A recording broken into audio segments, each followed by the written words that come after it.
नमस्कार मेरे प्यारे दोस्तों, आप सब कैसे हैं। आई होप आप लोग अच्छे होंगे, मस्त होंगे और अपनी पढ़ाई ज़बरदस्त तरीके से कर रहे होंगे। दोस्तों आज से हम देखेंगे उत्तर प्रदेश पुलिस यानी उत्तर प्रदेश पुलिस कांस्टेबल की जो भर्ती आई है वो हम देखेंगे। उससे रिलेटेड जो है प्रैक्टिस सेट जो है शुरुआत कर रहे हैं आज से हम। देखिए इसमें इस बुक में टोटल 21 प्रैक्टिस सेट दिए हुए हैं तथा 3 साल पेपर दिए हैं। 2024 का दिया हुआ है, 2018 का दिया हुआ है और 2019 का दिया हुआ है। तो 3 प्रैक्टिस सेट ये जो प्रीवियस ईयर है ये शामिल हैं इसमें। और उसके अलावा जो है 21 प्रैक्टिस सेट अलग से दिए हुए हैं। देखिए 3000 वस्तुनिष्ठ प्रश्न भी इसमें दिए हुए हैं। दोस्तों मैं मार्केट गया तो उसमें देखा सबसे बेस्ट बुक मुझे यही लग रही थी, इसलिए मैंने ये जो है ले आया। ठीक, तो ये चीज़ है। तो देखते हैं इसमें नवीनतम पाठ्यक्रम के अनुसार है। देखिए इसमें हम आज शुरुआत करेंगे तो प्रथम पाली जो हुई थी 2024 की वो देखेंगे। 150 क्वेश्चन है दोस्तों, ध्यान से देखिएगा, आपको आनंद आएगा। और मैं देखिए आपको जीएस करने का तो एक तरीका मैं बताऊंगा ही, आपको रिलेट भी करना सिखाऊंगा, सारी चीज़ें बताऊंगा। जो लोग मुझसे प्रैक्टिस सेट ऑलरेडी कर चुके हैं बहुत सारे, या जो बुक में पढ़ा रहा हूँ वो पढ़ चुके हैं, वो जानते हैं कि मैं कैसे रिलेट करता हूँ, कैसी चीज़ें बताता हूँ। तो थोड़ा धैर्य बनाए रखिएगा, आपको सारी चीज़ें समझ में आएंगी। और मैथ की जो है देखिए सॉल्यूशन मैथ का मैं कराऊंगा, लेकिन अगर 1-2 क्वेश्चन का नहीं कराऊंगा तो उसका मैं सॉल्यूशन जो, क्योंकि जो सॉल्यूशन बड़ा होगा वो मैं आपको टेलीग्राम पे प्रोवाइड कर दूंगा, तो वहाँ से देख लीजिएगा। बाकी मैं कोशिश करूँगा कि सारे के सॉल्यूशन आपको मैथ के करा दूँ। ठीक, तो देखते हैं पहला क्वेश्चन हमारा क्या लिखा है। पहला क्वेश्चन लिखा है कि यूपीएसएसएफ का पूरा नाम क्या है। तो दोस्तों देखिए यूपीएसएसएफ का पूरा नाम क्या है। अब देखिए अगर आप तुक्का भी इसमें मारना चाहते तो कैसे मारते। देखिए पहला लिखा है कि Uttar Pradesh social source force. तो आप दोस्तों सोशल यहाँ लिखा, सोशल यहाँ लिखा, सॉलिड यहाँ लिखा, तो सॉलिड वाला तो ऐसे काट देते। ठीक, उसके बाद लिखा Uttar Pradesh special security force.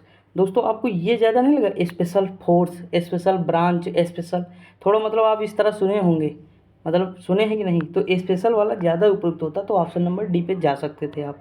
उसके बाद अगला क्वेश्चन लिया है कि निवेश मित्र मोबाइल एप्लीकेशन भारत के निम्नलिखित में से किस राज्य की एक पहल है। मैंने हमेशा बताया है कि जिस राज्य का एग्जाम होगा, जैसे उत्तर प्रदेश पुलिस उत्तर प्रदेश की है, जैसे उत्तर प्रदेश लेखपाल हो, उत्तर प्रदेश जूनियर असिस्टेंट हो, कोई भी हो, और योजना पूछे या कुछ भी एप्लीकेशन का पूछे तो ज़्यादातर चांस होंगे कि उस राज्य का ही वो एप्लीकेशन होगा या योजना होगी। दोस्तों देखिए अगर ये दूसरे राज्य का होगा, असम, गुजरात, तेलंगाना, तो ये क्यों पूछेगा भाई, निवेश मित्र मोबाइल एप्लीकेशन पूछेगा ही नहीं, सीधी सी बात है। एक आपको सेंस बना के चलना है ना। ये निवेश मित्र मोबाइल एप्लीकेशन उत्तर प्रदेश का है, इसीलिए इसने पूछा है, तो उत्तर प्रदेश इसका आंसर सही हो जाएगा। और इस तरह मैंने एक नहीं 1000 आपको क्वेश्चन बताए हैं ऑलरेडी। उत्तर प्रदेश स्पेशल रोजगार विद अंकित की मैंने बुक कराई है, उसके बाद यूथ कंपटीशन की कराई है, तो आप मतलब वहाँ से मैंने आपको बहुत सारी चीज़ें सिखाई हुई हैं कि कैसे हमें सही करना है। ठीक, अगला क्वेश्चन दिया है कि विमुद्रीकरण को निम्नलिखित में से किस नाम से जाना जाता है। तो इसका ये नाम जाना जाता है नोटबंदी के नाम से। किससे जाना जाता है, नोटबंदी के नाम से जाना जाता है। और देखिए पहली बार जो विमुद्रीकरण हुआ था वो कब हुआ था, याद रखिएगा 1946 में हुआ था। कब हुआ था, भारत में पहली बार जो विमुद्रीकरण हुआ था 1946 में हुआ था। ठीक, कभी पूछा जा सकता है। अगला उत्तर प्रदेश राजस्व संहिता 2006 के अनुसार एक अवधि या एक वचनबंध या अनुदान के तहत धारित भूमि खंड को निम्नलिखित में से क्या कहा जाता है। तो ये दोस्तों कहा जाता है धृत। क्या कहा जाता है, धृत। ऑप्शन नंबर क्या हो जाएगा, डी हो जाएगा। ठीक, याद रखिएगा। अब देखिए इसमें कुछ अलग से बताने लायक नहीं है, इसलिए हम आगे बढ़ेंगे। अगला है ईमेल में भरोसेमंद स्रोत बनकर दुर्भावनापूर्ण कारणों के लिए संवेदनशील जानकारी जैसे यूजर नेम, पासवर्ड और क्रेडिट कार्ड विवरण आदि प्राप्त करने का प्रयास क्या कहलाता है। तो ये प्रयास कहलाता है फिशिंग। क्या कहलाता है, फिशिंग कहलाता है दोस्तों, याद रखिएगा क्योंकि इंपॉर्टेंट है। देखिए फिशिंग होता क्या है, फिशिंग होता है जब कोई व्यक्ति एक नकली मैसेज भेजता है जो किसी विश्वसनीय स्रोत से आया प्रतीत होता है। समझे कि नहीं, आया प्रतीत होता है एवं जिसका इस्तेमाल कर प्रयोज्य का लाभ उठाते हुए उपभोगकर्ताओं को धोखा देना होता है, वही होता है फिशिंग। ठीक, तो ये चीज़ है। आगे बढ़ते हैं। अगला है टका निम्नलिखित में से किस देश की मुद्रा है। तो टका बांग्लादेश की मुद्रा है, आप लोग जानते भी होंगे कि टका बांग्लादेश की मुद्रा है। ठीक, आगे बढ़ते हैं। तो देखिए ये टंका जो है संस्कृत सब टंका से आया है। टका, टंका आप सुनते हैं, टंका और जीतल जो इल्तुतमिश चलाए थे, टंका और जीतल मुद्रा चलाए नहीं थे इल्तुतमिश, तो वही वाला जो टंका है ना वो संस्कृत से आया है, तो वही टका हो गया है। ठीक, और इसका चिन्ह कैसे होता है, तो टी और के इस तरह होता है चिन्ह। अगला क्वेश्चन दिया निम्नलिखित में से कौन सा एक वाक्य जीएसटी के लिए सही नहीं है। तो इनमें से कौन सा वाक्य जीएसटी के लिए सही नहीं है, देखते हैं। देखिए पहला लिखा है कि जीएसटी एकल प्रशासन के तहत पूरे देश में एक सामान्य कानून एवं प्रक्रिया है, सही है। जीएसटी एक गंतव्य आधारित कर है, बिल्कुल सही है भाई, जो सामान ले जाएगा उसी के ऊपर जो है जीएसटी लगता है। ठीक, आगे बढ़ते हैं। अगला क्या दिया हुआ है, तो अगला दिया हुआ है दोस्तों कि जीएसटी इनपुट टैक्स क्रेडिट या मूल्य के घटाव के लाभ के साथ एक ही दर पर वस्तुओं और सेवाओं दोनों पर एक व्यापक उगाही और वसूली है, बिल्कुल सही। वस्तुओं और सेवाओं पर कई प्रकार के कर लगाए जाते हैं, ये गलत है। जीएसटी एक ही प्रकार होता है, सब पे एक ही तरह से लगाया जाता है। ठीक, तो ये चीज़ है। और इसकी फुल फॉर्म क्या है, गुड्स एंड सर्विसेज टैक्स होता है, जीएसटी की फुल फॉर्म होती है। 101वां संविधान संशोधन है, याद रखिएगा। अगला है, निम्नलिखित में से कौन सा बंदरगाह कच्छ गुजरात में स्थित है। तो देखिए अभी जो है एनसीईआरटी में पढ़ा ही रहा हूँ, अभी कल और आज दोनों दिन मैंने एक चीज़ बताया था कि 13 बड़े बंदरगाह हैं, उसमें कांडला बंदरगाह है, दीनदयाल बंदरगाह कहलाता है, ये कहाँ है, कच्छ गुजरात में स्थित है। और पाराद्वीप कहाँ है, तो उड़ीसा में है। जवाहरलाल नेहरू मुंबई में है, मर्मुगांव गुजरात में है, मांडवी नदी पर है मर्मुगांव गुजरात में। ठीक, तो ये सारी याद रखिएगा। अगला है, हाल ही में श्री अमित शाह ने निम्नलिखित में से किस स्थान पर national cooperative dairy federation of India की आधारशिला रखी है। तो उन्होंने कहाँ पे रखी, आनंद गुजरात में। देखिए आज ही मैंने बताया था कि अमूल में जो अमूल है, मतलब अमूल में जो ये ए है इसका मतलब आनंद ही है दोस्तों। ठीक, तो ये क्वेश्चन आज एनसीईआरटी जो जियोग्राफी की थी उसमें मैंने कराया था। देखिए जो लोग नहीं कर रहे हैं करिएगा, जीएस आपकी बहुत मजबूत होगी दोस्तों, यकीन मानिए, एक बार मुझसे जीएस पढ़ के देखिए। अगला निम्नलिखित में से कौन सा पुरस्कार सहकारी और दुग्ध उत्पादक कंपनियों को आगे बढ़ने और प्रतिस्पर्धी भावना पैदा करने के लिए प्रेरित करने हेतु दिया जाता है। तो कौन सा पुरस्कार दिया जाएगा, तो देखिए सीधी सी बात, दुग्ध से उत्पादन, मतलब दुग्ध उत्पादन से संबंधित है। जो बच्चा थोड़ा सा भी लॉजिक लगाएगा आंसर लेकर चला जाएगा। देखिए अर्जुन होगा नहीं, ध्यानचंद होगा नहीं, ध्यानचंद खेल रत्न पुरस्कार होता ना, तो ये सारे हटा दीजिए। अब देखिए गोपाल, ये हो जाएगा ना, गाय से संबंधित है गोपाल, तो थोड़ा सा मतलब अगर आप हल्का सा लॉजिक लगाएंगे तो आंसर तक पहुंच जाएंगे। अगला दिया, केंद्रीय मंत्रिमंडल ने हाल ही में भारत और निम्नलिखित में से किस देश के बीच प्रवासन और गतिशीलता समझौते को मंजूरी दी है। तो किस देश के बीच दी है, तो ये इटली के बीच दी है। किसके बीच, इटली के बीच दी है। ऑप्शन नंबर क्या हो जाएगा, बी हो जाएगा। ये करंट से संबंधित क्वेश्चन था। अगला, हाल ही में भारतीय नौसेना का fast attack craft INS Kabra या कोबरा होना चाहिए, काबरा लिखा, निम्नलिखित में से किस स्थान पर पहुंचा है। तो इस स्थान पर पहुंचा है कोलंबो, श्रीलंका में पहुंचा है। ठीक दोस्तों, आगे बढ़ते हैं। देखिए अगला क्वेश्चन क्या दिया हुआ दोस्तों, अगला क्वेश्चन दिया हुआ, निम्नलिखित में से कौन खुदाई खिदमतगार का संस्थापक था। खान अब्दुल गफ्फार खान थे, कई बार मैंने डिस्कस किया, बोर्ड वाली क्लास में भी मैंने बताया। तो इसकी स्थापना कब हुई, याद रखिएगा 1929 में हुई थी। ठीक, इसका आयोजन 1929 में हुआ था, तो ये याद रखिएगा। यह मतलब क्या है, तो भारतीय उपमहाद्वीप हिंदी मुस्लिम एकता के समर्थक थे जो है ये। अगला क्या दिया हुआ है, अगला दिया, निम्नलिखित में से किसने हाल ही में कोच्चि लक्षद्वीप समूह submarine optical fibre connection KLISOFC का उद्घाटन किया है। तो ये कौन करेंगे, श्री नरेंद्र मोदी जी करेंगे। अगला है, निम्नलिखित में से किस विकल्प में सही शब्द है तत्सम, मतलब सही शब्द तत्सम है। तो देखिए कहाँ है, देखिए कुम्हार, गधा, तत्सम लग रहा, नहीं लग रहा है। डंडा, नाक, ये भी तत्सम नहीं लग रहा। पलंग, पदंक होता है, ये भी तत्सम नहीं लग रहा। ये देखिए नव्य, नया और स्वर्णकार, ये जो है आपको तत्सम लग रहा है। देखिए नव्य जो है नया होता है, ठीक, स्वर्णकार मतलब जो सुनार होता है, तो ये दोनों जो हो जाएंगे, ऑप्शन नंबर सी हो जाएगा। अगला है, नलिन और राजीव शब्द निम्नलिखित में से किस शब्द के पर्यायवाची हैं। तो नलिन और जो है राजीव शब्द है कमल के पर्यायवाची, किसके, कमल के। कमल के और कौन कौन से पर्यायवाची हैं, तो पंकज सुने होंगे आप, पंकज हो जाएगा, पुंज हो जाएगा, जलज हो जाएगा, और जो है केसन हो जाएगा। ठीक, तो याद रखिएगा। आगे बढ़ते हैं दोस्तों। अगला दिया, पूर्व और उत्तर के बीच की दिशा, इस वाक्यांश के लिए एक शब्द निम्नलिखित में से कौन सा है। दोस्तों जीवन में कभी नहीं भूलेंगे, मैं आज आपको एक लॉजिक देने जा रहा हूँ, एक ट्रिक समझ लीजिए। देखिए ईशान कहलाता है, ठीक। अब मैं ट्रिक देने जा रहा हूँ, ध्यान दीजिए। जैसे मान लीजिए ये हमारी चारों दिशाएं हैं, ये ईस्ट हो गई, ये उत्तर हो गई, ठीक, मतलब ये पूरब हो गई। यहाँ हिंदी में लिखे तो ज़्यादा समझ में आएगा। देखिए ये पूरब हो गई, ये उत्तर हो गया, ठीक, ये पश्चिम हो गया, और ये दक्षिण हो गया। समझिए बात को। तो देखिए ये वाली जो दिशा, ये वाली जो दिशा होती, जैसे ये उत्तर पूर्व दिशा है, ये उत्तर जो है पूर्व दिशा है, नहीं सॉरी, ये उत्तर पश्चिम दिशा है, ये उत्तर पूर्व दिशा है, ये दक्षिण पूर्व है, ये दक्षिण पश्चिम है, ये पता है ना। अब हम देखते हैं, यहाँ कलर पहले थोड़ा चेंज करें। देखिए इस दिशा को तो एक ट्रिक है, VIN ए क्या होता है, वीणा। क्या होता है, वीणा। तो देखिए वीणा, ऐसे याद करिए। तो वी से क्या हो जाएगा, वायव्य हो जाएगा। वी से क्या होगा, वायव्य। वी से वायव्य होगा। तो कौन सी दिशा है वायव्य की, उत्तर पश्चिम हो जाएगी। आई से ईशान हो जाएगा। तो कौन सी हो जाएगी, उत्तर पूर्व हो जाएगी, या पूर्व उत्तर पूछे जो क्वेश्चन पूछा गया है, तो ईशान हो जाएगा हमारा। ए का मतलब होता है आग्नेय। ए का मतलब क्या होता है, आग्नेय। दक्षिण पूरब हो जाएगा, आग्नेय हो जाएगा। यन का मतलब होता है नैऋत्य। तो ये नैऋत्य जो ये वाला दिया हुआ ये हो जाएगा, तो ये वाली दिशा। तो इसकी ट्रिक है VIN A, वीणा। ठीक, बस आपको ये ध्यान रखना है कि हमें कहाँ कहाँ वीणा लगाना है, VIN A। ठीक दोस्तों, कभी आप भूलेंगे नहीं, यकीन मानिए। आगे बढ़ते हैं। अब अगला दिया, निम्नलिखित में से, कलर चेंज करें। देखिए यहाँ लिखा कि निम्नलिखित में से श्रुत सम भिन्नार्थक का सही अर्थ जो है भेद है, तो कौन सा है जो मतलब बिल्कुल जो है एक ही जैसे सुनने में लगता है। तो देखिए दोस्तों, एक ही जैसे सुनने में जो लगेगा, देखिए ससधर और शशिधर, देखिए वर्ण वर्ण ये जो है गलत है थोड़ा। ठीक, प्रकृत प्रकृत एक भाषा या अर्थार्थ होता है।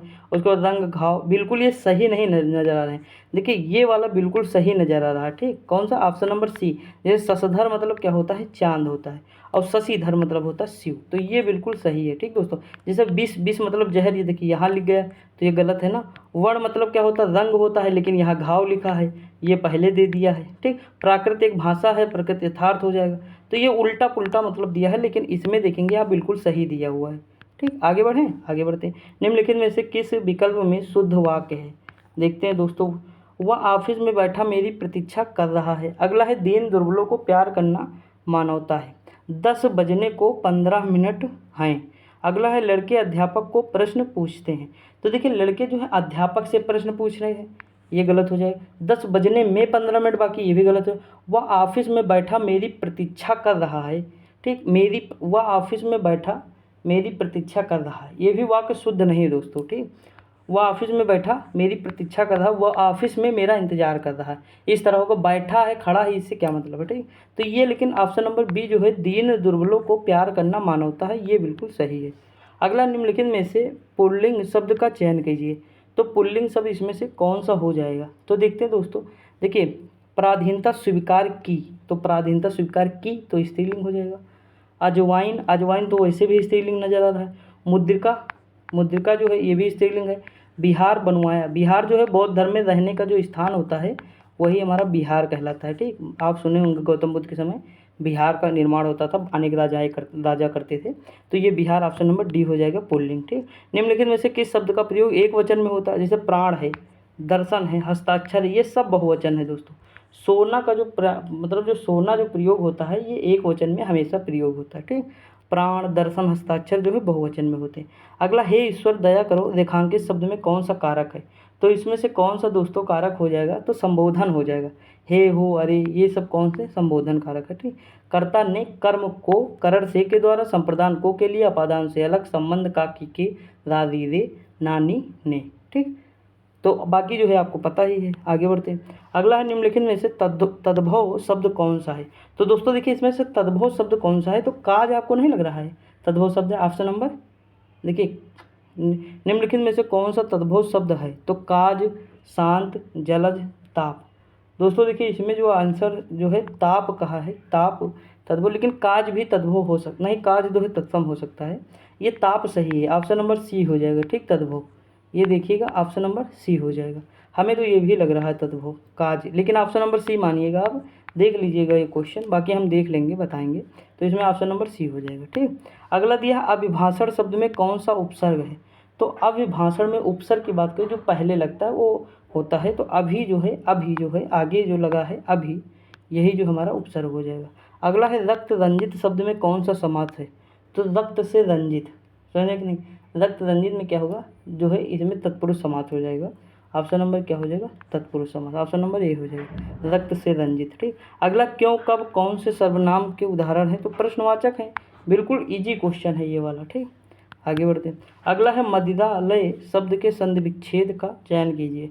तो मदिरालय का क्या हो जाए, मदिरा धनालय हो जाएगा, जैसे विद्यालय में विद्या धनालय हो जाता, वैसे मदिरालय में मदिरा धनालय हो जाएगा।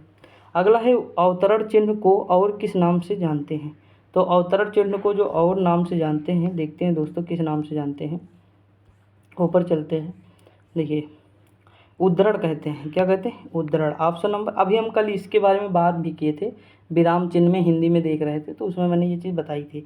अगला सत सही यानी 700 दोहों का समूह हो जाएगा। तो ये सत सही क्या होगा? सीधी सी बात है, अनिश्चित संख्या। अगर हम बात करें तो सत सही क्या हो जाएगा? सत सही जो है अनिश्चित संख्या बोधक विशेषण का प्रयोग किया गया, मतलब संख्या बोधक पूछा है किस प्रकार के संख्या बोधक विशेषण का प्रयोग किया गया है, तो इसमें अनिश्चित संख्या बोधक का प्रयोग किया गया है। ठीक, आगे बढ़ते हैं। अगला क्वेश्चन दिया है कि राधा ने पायल से चिट्ठी लिखवाई, इस वाक्य में कौन सी क्रिया है? तो राधा ने पायल से चिट्ठी लगाई, तो प्रेरणार्थक क्रिया है। कौन सी? प्रेरणार्थक। अगला दिया चिल्लाहट में कौन सा प्रत्यय है? तो आहट प्रत्यय है। कौन सा है? आहट प्रत्यय है। अगला राम अभी सोएगा, तो इसमें जो है कौन सा, इस वाक्य में कौन सा वाच्य होगा? तो राम अभी सोएगा कृत्यवाच्य है। ठीक, अगला दिया दिल का ताड़ बनाना, सॉरी तिल का ताड़ बनाना, तिल का ताड़ बनाना, ठीक, दिल नहीं होगा, सॉरी दोस्तों, तिल का ताड़ बनाना। इसमें मुहावरे का वाक्य मतलब अर्थ बताना है, तो साधारण बात को बढ़ा चढ़ाकर कहना। अगला दिया परोक्ष का विलोम क्या होता है? परोक्ष का विलोम होता है दोस्तों प्रत्यक्ष होता है। ठीक, अगला है दमड़ी जाए पर चमड़ी ना जाए, ये मतलब बहुत कंजूस हो जाएगा। दमड़ी जाए पर चमड़ी ना जाए तो अत्यधिक कंजूस हो जाएगा। ऑप्शन नंबर सी हो जाएगा। अगला क्रोध किसका स्थायी भाव? तो रौद्र का है। ठीक, ऑप्शन नंबर क्या हो जाएगा? डी, बी हो जाएगा। विवश का घृणा हो जाता है। ठीक, अगला सोरठा के द्वितीय और चतुर्थ चरण में कितनी मात्राएं होती हैं? तो दोस्तों ये होती है 13 मात्राएं। ऑप्शन नंबर क्या हो जाएगा? 13। अगला दिया निम्नलिखित में से किस अलंकार में समान धर्म का होना अनिवार्य है? तो देखते हैं दोस्तों कौन सा अलंकार है जिसमें समान धर्म का होना अनिवार्य है। तो ये उपमा अलंकार होगा। कौन सा? उपमा। ऑप्शन नंबर क्या हो जाएगा? सी हो जाएगा। अगला दिया निम्नलिखित में से भाग शब्द का अनेकार्थक या अनेकार्थी शब्द किस विकल्प में नहीं है? भाग शब्द का अनेकार्थी शब्द किस विकल्प में नहीं है? तो दोस्तों ये किस विकल्प में नहीं है? ब्याज में नहीं है। ठीक, जैसे बांटना, भागना, हिस्सा, ये हो जाएगा, लेकिन ब्याज में नहीं। अगला वह बाजार जा चुका है, इस वाक्य में काल पहचानिए। तो वह बाजार जा चुका है, तो ये आसन्न भूतकाल है या पूर्ण वर्तमान काल होगा। ठीक, ऑप्शन नंबर क्या हो जाएगा? ऑप्शन नंबर ए हो जाएगा। अब देखते हैं हम गद्यांश जो है 41 से 45। भारत भयंकर अंग्रेजी मोह की दुरवस्था गुजर रहा है। इस दुरवस्था का एक भयानक दुष्परिणाम यह है कि भारतीय भाषाओं के समकालीन साहित्य पर उन लोगों की दृष्टि नहीं पड़ती जो विश्वविद्यालय के प्रायः सर्वोत्तम छात्र थे और अब शासन तंत्र में ऊंचे ओहदों पर काम कर रहे हैं। इस दृष्टि से भारतीय भाषाओं के लेखक केवल यूरोपीय अमेरिकी लेखकों से हीन नहीं हैं, बल्कि उनकी किस्मत मिस्र, बर्मा, इंडोनेशिया, चीन, जापान के लेखकों की किस्मत से भी खराब है, क्योंकि इन सभी देशों के लेखकों की कृतियां वहां के अत्यंत सुशिक्षित लोग भी पढ़ते हैं। केवल हम ही हैं जिनकी पुस्तकों पर यहाँ के तथाकथित शिक्षित समुदाय की दृष्टि प्रायः नहीं पड़ती।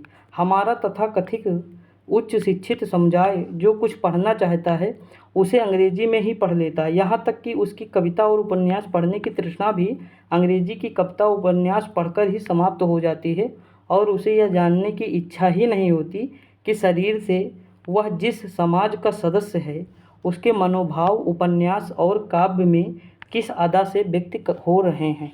तो दोस्तों देखिए यहाँ पे आपको क्या बताना है, यहाँ आपको आंसर देना है। देखिए गद्यांश तो हम पढ़ चुके हैं ना, तो मैक्सिमम चीज़ें अभी आपको समझ में आ जाएंगी।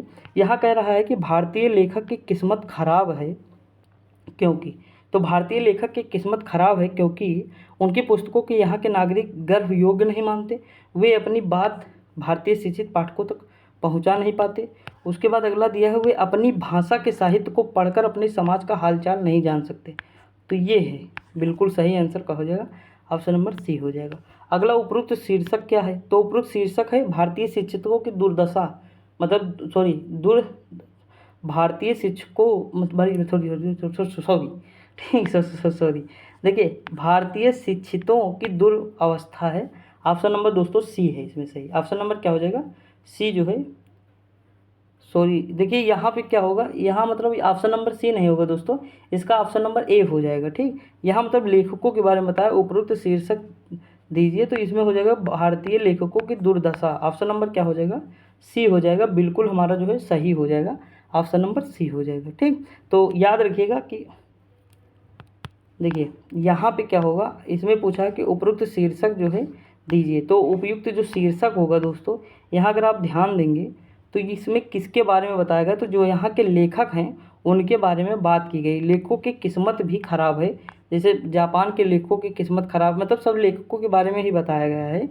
तो इसमें अगर आप ध्यान देंगे दोस्तों, तो यहाँ पे जो ये आंसर होगा 42 का, तो उपयुक्त शीर्षक दीजिए। तो इसमें भारतीय लेखकों की दुर्दशा के बारे में बताया गया है, यानी ऑप्शन नंबर क्या हो जाएगा, ए हो जाएगा। ठीक दोस्तों, थोड़ा वो मतलब मुँह से निकल कुछ और रहा था, आंसर कुछ और ना, तो वो ठीक मतलब बता तो सही रहा था, लेकिन आंसर तो थोड़ा सा मतलब कभी कभी हो जाता है, तो उसके लिए क्षमा चाहता हूँ दोस्तों, दिल पे न लीजिएगा। ठीक, अगला अब देखिए, अगला क्वेश्चन दिया, भारत का सुशिक्षित समाज कौन सा है, साहित्य पढ़कर संतुष्ट हो जाता है, यानी कौन सा साहित्य पढ़कर संतुष्ट हो जाता है भारत का सुशिक्षित समाज। तो देखिए आप वहाँ देखेंगे अंग्रेजी लिखा होगा कि अंग्रेजी में पढ़ के ही वो संतुष्ट हो जाते हैं। अगला, भारतीय भाषाओं के साहित्य के प्रति समाज के किस वर्ग में अरुचि की भावना जो है। तो देखिए जो अशिक्षित लोग हैं या सुशिक्षित, सॉरी अशिक्षित नहीं, सुशिक्षित जो है, अरुचि जो की भावना है वो सुशिक्षित लोगों में है। ऑप्शन नंबर क्या हो जाएगा, सी हो जाएगा। अगला दिया, भारतीय भाषाओं के लेखक अमेरिकी, यूरोपीय तथा चीन, बर्मा, जापान के लेखकों से भी हीन हैं, क्योंकि उनके साहित्य को भारत के सुशिक्षित लोग नहीं पढ़ते। तो ऑप्शन नंबर क्या हो जाएगा, ए हो जाएगा। 45 का क्या हो जाएगा, ए हो जाएगा। ठीक दोस्तों, आगे बढ़ते हैं। अगला है, मीराबाई किसकी शिष्या थी। तो देखिए ये हम कहाँ देखे थे, यूपी स्पेशल में जो व्यक्तित्व देख रहे थे, तो उसमें ये क्वेश्चन हम देखे थे कि नहीं, आप बताइएगा। संत रैदास की जो है शिष्या थी। अगला, निम्नलिखित में से कौन सी भाषा पश्चिमी हिंदी से संबंध रखती है। तो पश्चिमी हिंदी से दोस्तों कौन सी संबंध रखती है, राजस्थानी हो जाएगी। अगला दिया, निम्नलिखित में से नहीं कौन से प्रकार का रीतवाचक क्रिया विशेषण है। तो नहीं जो है निषेधवाचक है। ठीक, अगला दिया है, निम्नलिखित में से समुद्र शब्द का पर्यायवाची कौन सा हो जाएगा। तो रत्नाकर हो जाएगा। इसके और होंगे, देखिए समुद्र का होगा सागर होगा, पायोनिध होगा, क्या होगा, पायोध होगा। ठीक, जलधि होगा, नीरनिध होगा। ठीक, निध होगा। ठीक, तो ये सब हो जाएंगे, याद रखिएगा। अगला दिया है, मेघ व मेध श्रुति सम भिन्नार्थक शब्द का सही अर्थभेद निम्नलिखित में से कौन सा है। तो ये किस में, देखिए मेघ मतलब होता बादल, तो पहले में बादल होना चाहिए, और मेघ मतलब होता यज्ञ। ठीक, तो ये हो जाएगा, ऑप्शन नंबर डी हो जाएगा। आगे बढ़ते हैं दोस्तों। अगला दिया, स्त्री जो अभिनय करती है। तो स्त्री जो अभिनय करती है वो अभिनेत्री कहलाती है। ऑप्शन नंबर क्या हो जाएगा, बी हो जाएगा। मानसरोवर किसकी रचनाओं का संकलन है। तो मानसरोवर दोस्तों किसकी रचना है, ये रचना है प्रेमचंद की। किसकी है, प्रेमचंद की। देखिए इनकी अन्य रचनाएं क्या है, सेवा सदन, प्रेम आश्रय, रंगभूमि, निर्मला, गबन, कर्मभूमि, गोदान, ये सारी इनकी रचनाएं हैं। अब हम लोग दोस्तों देखते हैं, क्या देखेंगे हम लोग, स्टार्ट कर रहे हैं मैथ। ठीक, तो थोड़ा मैथ के बारे में देखते हैं। देखिए यहाँ ध्यान दीजिए, ये मतलब हमारी एक क्वेश्चन दी हुई है और इसके बराबर 2 दिया, हमें x का मान यहाँ पे ज्ञात करना है। ठीक, यहाँ देखिए ये जो निशान है डिवाइड का है, यानी भाग का निशान दिया हुआ है। अब देखते हैं, देखिए यहाँ लिखा है कि 17.82, उसके बाद भाग दिया है x। ठीक, अगर हम ये गुणा कर दें, जैसे 36 दूना 72, तो उसके बाद 0.2 हो जाएगा। ठीक, यहाँ देखिए 2 अंक के बाद दशमलव लगेगा ना, तो यहाँ हम लगा दिए, उसके बाद 2 से गुणा कर दिए यही, तो जैसे हम 2 दूनी 4 हो जाएगा, 7 दूनी 14 हो जाएगा। ये किया 2 अंक बाद, यानी इतना हो जाएगा। ठीक, अब देखिए ये क्वेश्चन क्या बनी हमारी, तो ये बन गई 17.28 और भाग्य फिर x हो जाएगा। उसके बाद यहाँ क्या बनेगा, यहाँ बन जाएगा हमारा 1.44। ठीक, इतना बना, यानी ये अगर हम x यहाँ हटा दें, यहाँ ले आएँ तो बिल्कुल सही है। अब x इधर भेज दो, इसे इधर ले आओ, तो अगर हम 17.28 कर दें और नीचे ले आए 1.44 बराबर क्या हो जाएगा, x हो जाएगा। अब हम इसे जब डिवाइड करेंगे तो हमारा आंसर कितना आएगा दोस्तों, तो ये हमारा आंसर जो है डिवाइड होगा तो 12 आ जाएगा। कितना आएगा, 12 से हमारा पूरी तरह से ख़त्म हो जाएगा। ऑप्शन नंबर क्या हो जाएगा, सी हो जाएगा। आई होप आपको समझ में आया होगा, ये बिल्कुल ईजी है, इसमें कुछ, अब जैसे इस तरह के क्वेश्चन का हार्ड है कुछ भी नहीं इसमें, बस हाँ ये है कि जोड़ घटाव, ये बहुत बड़ी बात हो जाती है कि इसमें कन्फ्यूजन होता है आपको। देखिए दोस्तों कैसे हम करेंगे, इसे हमें जोड़ना है, उसके बाद हम यहाँ से ला के घटा देंगे। लेकिन आप लोग थोड़ा कन्फ्यूज ये हो सकते हैं कि यहाँ 2 अंक बाद दशमलव, यहाँ 3 अंक बाद दशमलव, तो कैसे इसे जोड़ेंगे। देखिए इसे लिखिए 5072, यानी जो है 5072.90। अब हम जीरो कितने भी बढ़ा दें कोई फ़र्क नहीं पड़ता है, तो इसमें हम क्या करेंगे, 2 जीरो बढ़ाएंगे, 1 जीरो केवल बढ़ाएंगे, क्योंकि 3 अंक तक हमें लेना है। अब इसमें देखिए यहाँ लिखा है 3, उसके बाद 8.6.8, यहाँ हम देखेंगे 3 1 2। अब इसे हम जोड़ देंगे, ये हो जाएगा 2, ये हो जाएगा 0, ये हो जाएगा 5। ठीक, उसके बाद देखिए अब इसे जोड़ेंगे 0, यहाँ हो जाएगा 0। देखिए हम इसे पूरा जोड़ दिए, ठीक, मान लीजिए आप जोड़ लीजिएगा, बिल्कुल इजी है। देखिए दोस्तों यहाँ लिख नहीं मिलेगा, ये हो जाएगा 10 तो 0 हो जाएगा। उसके बाद 1 बचा तो ये हो जाएगा 8 6 14, यहाँ 4 हो जाएगा। फिर 1 बचा तो 1 इसमें जोड़ दिए 4 और ये हो जाएगा 5। तो ये यहाँ दशमलव के बाद कितना आ जाएगा, इतना आ जाएगा, ठीक। तो ये हो जाएगा। उसके बाद देखिए यहाँ से ये घटा देना है, इधर ये भेज के 5440 जो है यहाँ पे 5440 इसमें से घटा देना, दशमलव के बाद जो संख्याएं होंगी 3 वो घटा देना। फिर हमारा आंसर कितना आएगा दोस्तों, तो इसमें हमारा आंसर आ जाएगा जो है 3575.116, यानी ऑप्शन नंबर ए आ जाएगा। ठीक दोस्तों, आगे बढ़ते हैं। लिखा है दो संख्याएं 13.9 के अनुपात में हैं, यदि उनका एचसीएफ 13 है तो बड़ी संख्या ज्ञात कीजिए। तो देखिए एचसीएफ जो 13 है दोस्तों, इसमें देखिए दोनों में क्या कॉमन होगा, एक कॉमन है कि नहीं, दोनों में क्या कॉमन है, एक कॉमन है कि नहीं, तो यही तो एक हमारा एचसीएफ हो जाएगा। क्या हो जाएगा, एचसीएफ हो जाएगा। यहाँ मान लीजिए कि एक कॉमन है तो एचसीएफ। देखिए एचसीएफ और एलसीएम क्या होता है, एचसीएफ वो होता है कि वह बड़ी से बड़ी संख्या जो दी गई सभी संख्याओं को पूर्णतः विभाजित कर सके, मतलब सभी संख्याओं को विभाजित कर दे। तो इसमें जो एक है वही एक ऐसी संख्या है जो इन सबको इनको भी विभाजित, 13 को विभाजित करेगी, 9 को विभाजित करेगी। तो ये एचसीएफ जो है ना दोस्तों, ये गुणा करना पड़ेगा अब आपको, 13 गुणे ये हो जाएगा पहली संख्या, फिर 9 गुणे 13 ये दूसरी संख्या हो जाएगी। बहुत सिंपल सवाल है। अब इसमें बड़ी संख्या पूछा है, तो देखिए दोस्तों इसमें सबसे मतलब पूछा है कि निम्नलिखित में से कौन सी जो संख्या है वो मतलब बड़ी संख्या है इसमें से।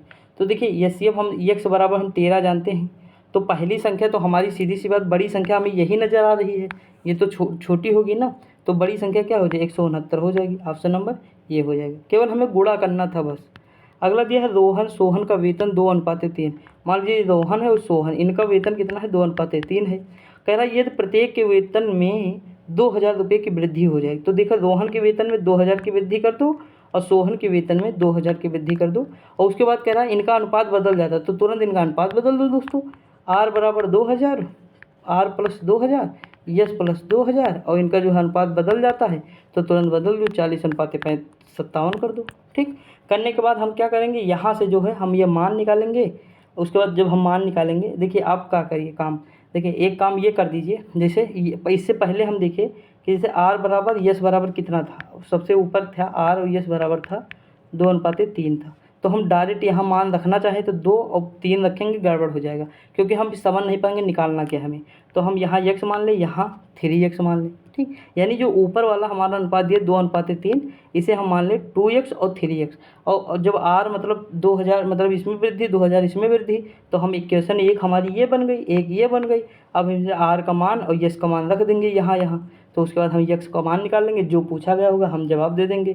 तो यहाँ जो पूछा गया उसका जवाब हम देंगे, तो कितना होगा, सोहन का वेतन तो 17,000 हो जाएगा। समझ में आया कि नहीं दोस्तों। देखिए अगर नहीं आया तो मैं फिर से बता दे रहा हूँ आप लोगों को।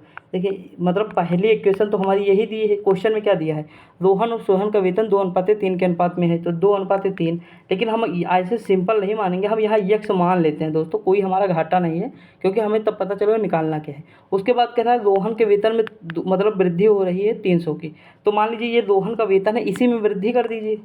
2x में कितने की वृद्धि हो रही है, 2000 की वृद्धि हो रही है। 3x में कितने की वृद्धि हो रही है, 2000 की। उसके बाद इनका अनुपात बदल जाता, 40:57 हो जाता। अब हम यहाँ x का मान निकालेंगे, इसे इधर गुणा करेंगे, इसे इधर करेंगे, x का मान निकाल लेंगे। x के मान निकालने के बाद सोहन का पूछ रहा है, इसमें रख देंगे, फिर आ जाएगा। ठीक, अगला दिया किसी स्कूल में 20% छात्र 10 वर्ष से कम आयु के हैं। तो सीधी सी बात है, अगर 20% छात्र 10 वर्ष से कम आयु से हैं, तो 10% से मतलब 10 वर्ष से अधिक आयु के बच्चे कितने होंगे, 80% होंगे कि नहीं। यानी 10 वर्ष से कम आयु के 20% छात्र हैं, तो सीधी सी बात है 10 वर्ष से अधिक आयु के कितने बच्चे होंगे, तो 80% बच्चे होंगे कि नहीं दोस्तों, आप मुझे ये बताइए, होंगे ना।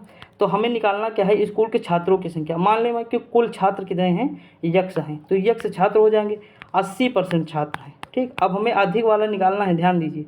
तो उसके बाद हम इक्वेशन क्या बनाएंगे, 48 छात्र हैं जो कि मतलब 10 वर्ष की आयु के छात्रों की संख्या जो कि 48 है, तो ये 48 हो गए।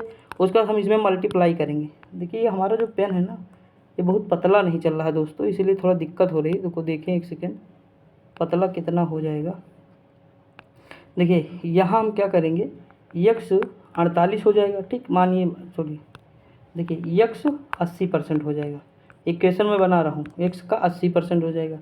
उसके बाद देखिए इसमें टोटल है, मतलब कह रहा है 10 वर्ष की आयु के जो छात्र हैं वो 48 है। कितने हैं? 48 हैं। उसके बाद गुणे कह रहा का 2/3 है, यानी 48 का कितना है? 2/3 है। ये हमारी इक्वेशन बन गई। अब यहाँ से हमें x का मान निकालना है, तो x का मान जब हम निकालेंगे तो 100 आएगा दोस्तों। कितना आएगा? 100। तो ऑप्शन नंबर क्या हो जाएगा? बी हो जाएगा। आप करके देखिएगा, आपका हो जाएगा। बिल्कुल मतलब इजी है, कोई दिक्कत नहीं। लिखा है कि एक संख्या को 119 से विभाजित करने पर 19 शेष बचता है, यदि इसे 17 से विभाजित किया जाए तो शेष क्या है? तो जो शेष बचे उसी को, मतलब जो संख्या से है उसी से विभाजित कर दो, यानी 19 को 17 से विभाजित कर दो तो देखिए 2 शेष बचेगा। कितना? 2। इस तरह के क्वेश्चन में ऐसे ही आपको करना है। ठीक दोस्तों, कोई लॉजिक कोई ट्रिक नहीं, बस यही है कि जो शेष बचे उसे ही 17 से विभाजित कर दो। आगे बढ़ें, आगे बढ़ते हैं। अगला है एक धनराशि चक्रवृद्धि ब्याज पर 3 वर्ष बाद 4460 और 6 वर्ष बाद 6690 हो जाती है, अनुमानित धनराशि कितनी है? देखिए बिल्कुल मतलब दो इसमें टाइम दिया है कि 3 और 6। और अगर हम बात करें तो मूलधन कितना हो जाएगा? हमारा P हो जाएगा। मान लीजिए मूल, देखिए आप लोग लगा सकते तो लगाइएगा बिल्कुल। ठीक, मेरी तरीके से नहीं लगाना, कुछ कोई मैं बता नहीं रहा हूँ, ये मैं तरीका मेरा नहीं दोस्तों, बुक में है। और कुछ क्वेश्चन जो है, जैसे कुछ टॉपिक मैंने नहीं पढ़े हैं तो मैं बुक के अकॉर्डिंग पढ़ा रहा हूँ। बाकी जितने अभी तक क्वेश्चन बताए हैं ये सारे मेरे टॉपिक पढ़े हुए हैं। तो जैसे ये सब टॉपिक हैं, ये सब टॉपिक पढ़े हुए हैं, तो मैं अपने तरीके से बता रहा हूँ इसमें। आप देखिए सिंपल जितना देखिए कोई लॉजिक कोई ट्रिक जो बनती है तो किससे बनती है? जब हम कोई चीज़ मतलब नॉर्मल से पढ़ेंगे तभी जाके अंत में ट्रिक बनती है। ऐसा तो है नहीं कि मुझे घास के मैदान याद नहीं हो, मैं ट्रिक पहले ही बनाए बैठा हूँ। नहीं दोस्तों, पहले हमें घास के मैदान पूरे याद होंगे, फिर हमारे माइंड में आएगा कि हम ऐसे ऐसे करें तो ये ट्रिक बन सकती है, तब बनाते हैं ना ट्रिक। तो पहले हमें साधारण मेथड सीखना होगा। साधारण अगर हमें पता तभी हम ट्रिक बना सकते हैं। हमें साधारण नहीं पता तो हम ट्रिक कैसे बनाएंगे ना। तो ये चीज़ होता है। तो देखिए एक धनराशि चक्रवृद्धि ब्याज का 3 वर्ष, तो देखिए इसमें टाइम दिया हुआ है। देखिए अगर हम मान लें मूलधन बराबर क्या मान लें? P मान लें। ठीक, और टाइम मान लें, टाइम कितना मान लें? देखो 3 है और 6 है। तो हम पहला इक्वेशन क्या बनाएंगे? A बराबर क्या होता है हमारा? देखिए फार्मूला है A बराबर P प्लस R बाई, ये हमारा जो है फार्मूला होता है, यहाँ पे यन होता है। ठीक, तो देखिए 3 वर्ष है पहले में, तो हम यहाँ 3 लिख देंगे। और 3 वर्ष में दिया 4460, तो 4460 यहाँ लिख देंगे। और P बराबर हमें ज्ञात ही करना है, तो P यहाँ रहने दीजिए वैसे ही। R बराबर, तो R बराबर अभी रहने दीजिए क्योंकि R दिया ही नहीं है। ठीक, मतलब वृद्धि दर जो है दर दी ही नहीं है R, तो ऐसे रहने दीजिए। तो एक इक्वेशन तो ये बन जाएगा आपका, यहाँ 3 लिखना है। ठीक, और दूसरी इक्वेशन क्या बनेगी? यहाँ 6 लिखना है और 66.90 यहाँ लिखना है। तो देखिए 2 इक्वेशन बन गई। अब दोनों को भाग दे देना, ऊपर नीचे जो है भाग दे देना, यानी ये 6 वाली इक्वेशन को भाग दे देना, यानी 6690 भागे 4460। ठीक, ये हम भाग देंगे। अब हम जब जैसे भाग देंगे तो यहाँ 1 प्लस R बाई जो है 100, यहाँ क्या हो जाएगा? तो 6 हो जाएगा, ऊपर वाले में 6 है तो 6 हो जाएगा। और नीचे 1 प्लस R बाई 100, यहाँ जो है क्या होगा? तो यहाँ भी क्या हो जाएगा? 3 हो जाएगा। ठीक दोस्तों, उसके बाद देखिए P से P जो है कट जाएगा, यहाँ P मतलब कट जाएगा, तो ऊपर जाएंगे तो हम उसके बाद ये सॉल्व कर लेंगे, आराम से हमारा सॉल्व हो जाएगा। ठीक, समझ में आया दोस्तों कि नहीं आया? ठीक, देखिए करके देखिएगा, नहीं समझ में आएगा तो बताइएगा। ऑप्शन नंबर इसका डी हो जाएगा।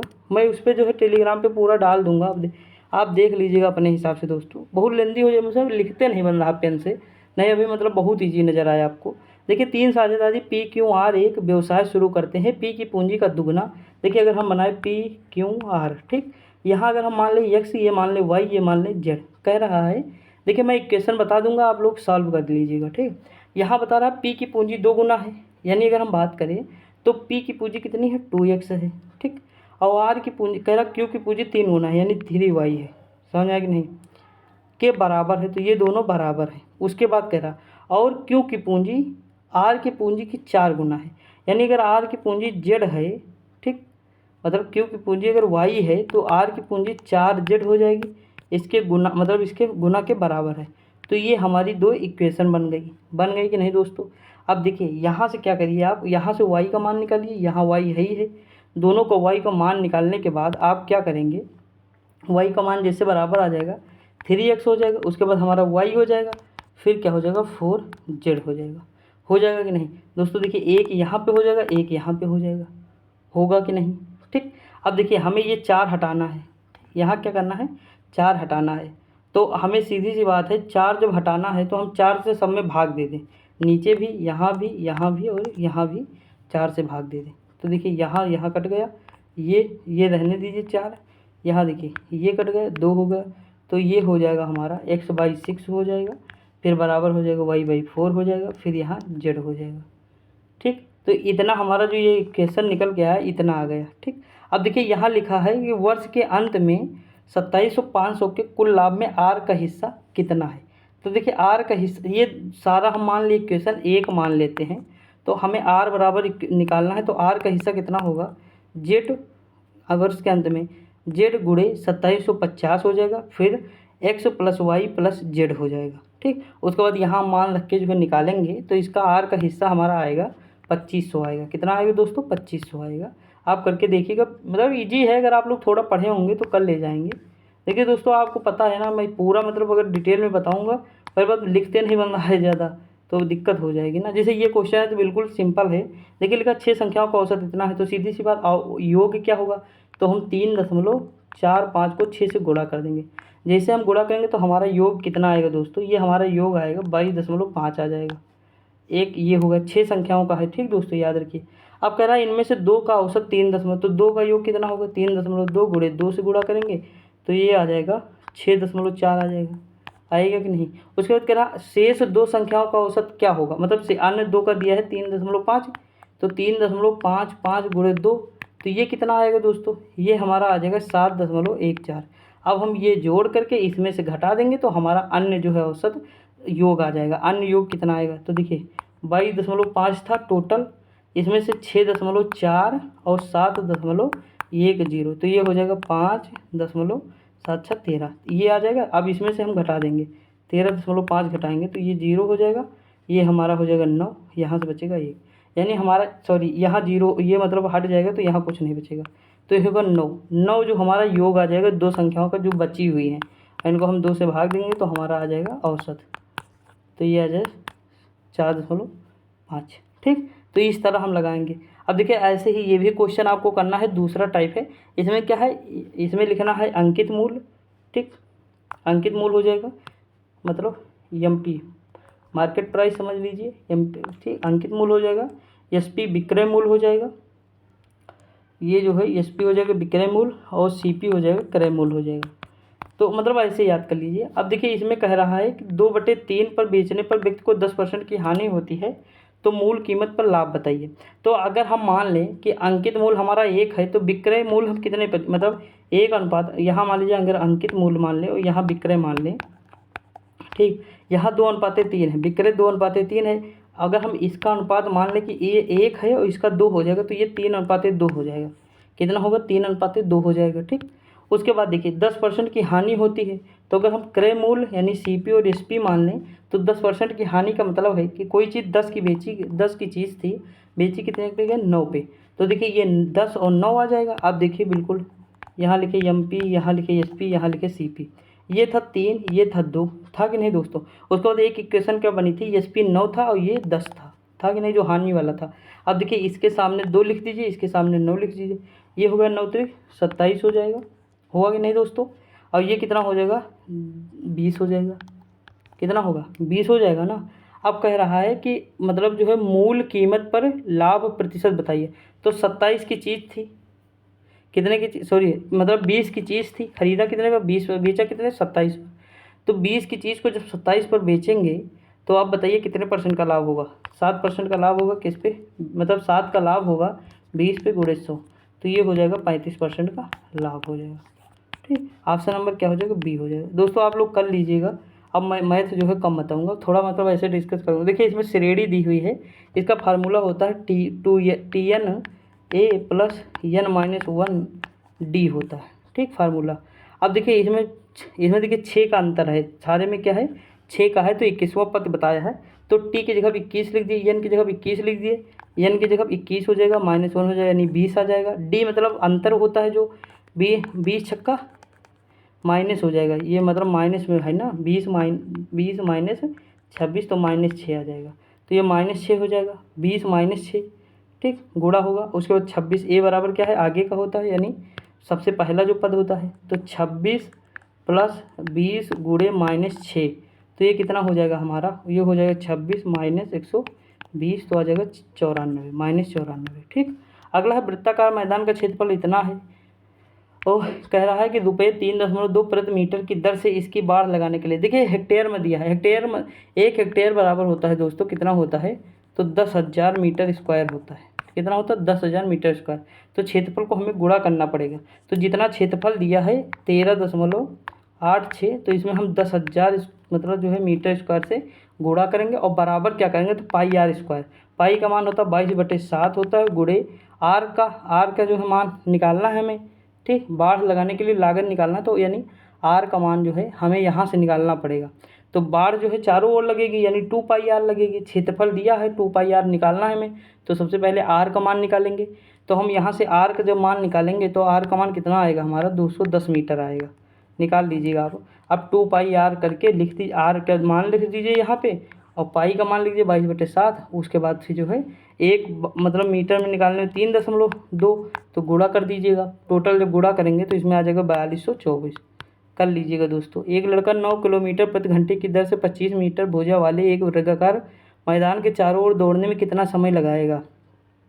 तो देखिए वर्गाकार मैदान को दौड़ेगा, तो मतलब जब मैदान के चारों ओर दौड़ेगा वर्गाकार है, तो 4 गुणे भुजा होता है। ठीक, और 25 मीटर भुजा वाले वर्गाकार, तो 25 चौके 100 हो जाएगा। सीधी सी बात है, कितना हो जाएगा, 100 ये हो जाएगा। होगा कि नहीं, 100 मीटर। और कह रहा है 9 किलोमीटर प्रति घंटा को मीटर पर सेकंड में करने के लिए हम क्या करें, 5/18 से गुणा करेंगे। ठीक, मीटर पर सेकंड करना पड़ेगा ना, यहाँ मीटर में दिया है, तो 9 गुणे 5/18 हो जाएगा, 9 दूनी 18, ये हो जाएगा दोस्तों हमारा 2.5 मीटर पर सेकंड हो जाएगा। ठीक, अब कह रहा है कि 100 मीटर को दौड़ने में लगा समय कितना लगे, तो 100 मीटर अभी निकला था, तो 100 मीटर 2 इतना करेंगे तो 40 सेकंड लगेगा। कितना लगेगा, 40 सेकंड। ईजी क्वेश्चन था ये। अगला है 4 लड़के 6 लड़कियाँ एक काम को 10 दिनों में कर सकते हैं। उसके बाद कह रहा है जबकि 6 लड़के 4 लड़कियाँ उसी काम को 8 दिन में कर सकते हैं। 4 लड़के और 2 लड़कियाँ उस काम को कितने दिनों में पूरा करेंगे। देखिए मैं एक इक्वेशन बना दे रहा हूँ। देखिए 4 बॉयज़ हो जाएंगे और 6 गर्ल्स हो जाएंगी, ये कितने दिनों में, 10 दिन में करते हैं। उसके बाद आगे कह रहा है कि 6 बॉयज़ हैं, फिर 4 लड़कियां हैं और ये 8 दिन में करते हैं। ठीक, अब यहाँ से आप क्या करिएगा, बॉयज़ और गर्ल का रेशियो निकाल लीजिएगा और उनकी दक्षता जो है, वो दक्षता जो है कितनी है, लड़की की दक्षता 7 आ जाएगी और लड़के की 2 आ जाएगी। यानी एक दिन में वो 7 कार्य करेंगे और एक दिन में 2 कार्य करेंगे। उसके बाद आप गुणा कर दीजिएगा, तो यहाँ देखिए पूरा जो आएगा इसका आंसर आ जाएगा 25/2 आ जाएगा। आप करके देखिएगा, इस तरह के क्वेश्चन कर लेते होंगे। देखिए बारंबारता वाले क्वेश्चन हैं इस तरह के, मतलब सॉरी DI वाले क्वेश्चन है, बारंबारता वाले नहीं, ये DI वाले क्वेश्चन हैं। हर एग्जाम में पूछता, पेट में तो खूब पूछता, तो आप लोग जानते ही होंगे। मैं इसका आंसर बता दूंगा। ठीक दोस्तों, देखिए यहाँ लिखा है 2005 और 2006 का औसत उत्पादन निम्नलिखित में से किस वर्षों के जोड़े के औसत उत्पादन के बिल्कुल बराबर था। तो किसके बिल्कुल बराबर था, तो देखिए 2005 और 6 में हम पहले देखें। 2005 में 70 और 6 में है 55, तो 70 + 55/2 करेंगे, ये हमारा हो जाएगा 62.5 हो जाएगा। ठीक, अब कह रहा है किस वर्षों के जोड़े, तो देखिए अब हमें जोड़े निकालना पड़ेगा। अब देखिए ये हमारा हो ही गया है। ठीक, 2005-6 हो गया ना, तो हम मतलब कह रहा है किसके बराबर होता, तो आप जोड़े जब निकालेंगे दोनों में, तो इसमें आपको समझ में आएगा आंसर। थोड़ा विकल्प देख लें दोस्तों तब बताएं। देखिए इस विकल्प के हिसाब से आप जाइएगा, जो संख्या दी हुई है करके देखिए। जैसे 2002 में दिया हुआ है 45, ठीक, और इसमें 2007 में दिया हुआ है 80 और बटे 2 कर दीजिएगा, तो ये आ जाएगा 62.5। जो ऑप्शन मतलब जो 2005 और 6 में दिया हुआ था वही 2002 और 7 में दिया हुआ है, तो ऑप्शन नंबर ए सही हो जाएगा। ठीक, अगला है 2001 की तुलना में 2008 में मोबाइल के उत्पादन की अनुमानित प्रतिशत दर क्या होगी। तो 2008 में उत्पादन कितना था, 30 था। आप देखिएगा दोस्तों वहाँ पे, और 2001 में 30 था, 2008 में 85 था। तो वृद्धि कितनी हुई, 55% की वृद्धि हो गई। कितने परसेंट की, 55% की वृद्धि किस पे हुई, तो 2001 यानी 30 पे हुई, और गुणे 100 कर देंगे तो हम देखेंगे कितना आएगा, 183.3। बिल्कुल ईजी सवाल है। अगर इस तरह के क्वेश्चन नहीं कर पा रहे हैं तो दिक्कत की बात है ना दोस्तों। अगला दिए गए वर्षों में कितने वर्षों में मोबाइल का उत्पादन दिए गए वर्षों के औसत उत्पादन का था, तो ये ऑप्शन नंबर ए हो जाएगा। आप करके देखिएगा, 7 का औसत कर दीजिएगा और बटे 8 कर दीजिएगा तो आएगा 60। अब देख लीजिएगा 60 से ज़्यादा किसमें उत्पादन किया गया है, तो आपको समझ में आ जाएगा। देखिए मैं दिखाई दे रहा हूँ, एक बार इसका स्क्रीनशॉट ले लीजिएगा। 60 से अधिक किसका है, देखिए 65 का है, 70 का है, 80 का है और 85 का, यानी 4 सालों का है ये टोटल करके, और आप 8 से विभाजित कर दीजिएगा, फिर आपको समझ में आ जाएगा। ये तो बिल्कुल सिंपल सवाल है। सबसे हार्ड DI आती है नेट JRF में दोस्तों, बहुत मतलब अजीब ही गरीब पूछते हैं। आपके बार मैं एक क्वेश्चन में कम से कम 35-40 मिनट दिया, लेकिन हो ही नहीं रहा था, पूरा पागल का। 4 तो हो गए थे मान लीजिए, लेकिन एक क्वेश्चन नहीं हुआ, अंत में तुक्का ही मारना पड़ा। अब पेपर ही लीक हो गए तो बात ही अलग है। ठीक, अब देखिए अगला दिया 70 में किस वर्ष में पिछले वर्ष की तुलना में उत्पादन वृद्धि दर अधिक थी। तो अब प्रत्येक वर्ष जैसे ऑप्शन के हिसाब से चले जाइएगा, करके देखिएगा, तो इसमें आंसर हो जाएगा हमारा ऑप्शन नंबर डी हो जाएगा। दोस्तों 150 क्वेश्चन, अभी हम लोग 70 क्वेश्चन पे पहुँचे, यानी बहुत टाइम लगेगा ना, तो थोड़ा स्पीड बढ़ाते हैं। देखिए आज 2003 से 2004 तक मोबाइल के उत्पादन में अनुमानित प्रतिशत गिरावट क्या थी दोस्तों। तो देखिए अनुमानित प्रतिशत गिरावट थी 23%। आप ये क्वेश्चन करके देखिएगा तब समझ पाएंगे। मैं इसका PDF आपको वहाँ शेयर करूँगा, तब ले लीजिएगा, ठीक, देख लीजिएगा। ओके, टेलीग्राम ज्वाइन कर लीजिएगा, लिंक डिस्क्रिप्शन में रहती है। अगला है दिए गए चित्र में यदि त्रिभुज स्वस्थ लोगों को दर्शाता है, आयत वृद्ध व्यक्तियों को दर्शाता है और वृत्त पुरुषों को दर्शाता है, ठीक, यानी आयत वृद्ध व्यक्ति हैं और जो है कह रहा है त्रिभुज स्वास्थ्य व्यक्ति हैं, वृत्त पुरुषों को दर्शाता है। उन पुरुषों की संख्या को जो है स्वस्थ हैं लेकिन वृद्ध नहीं।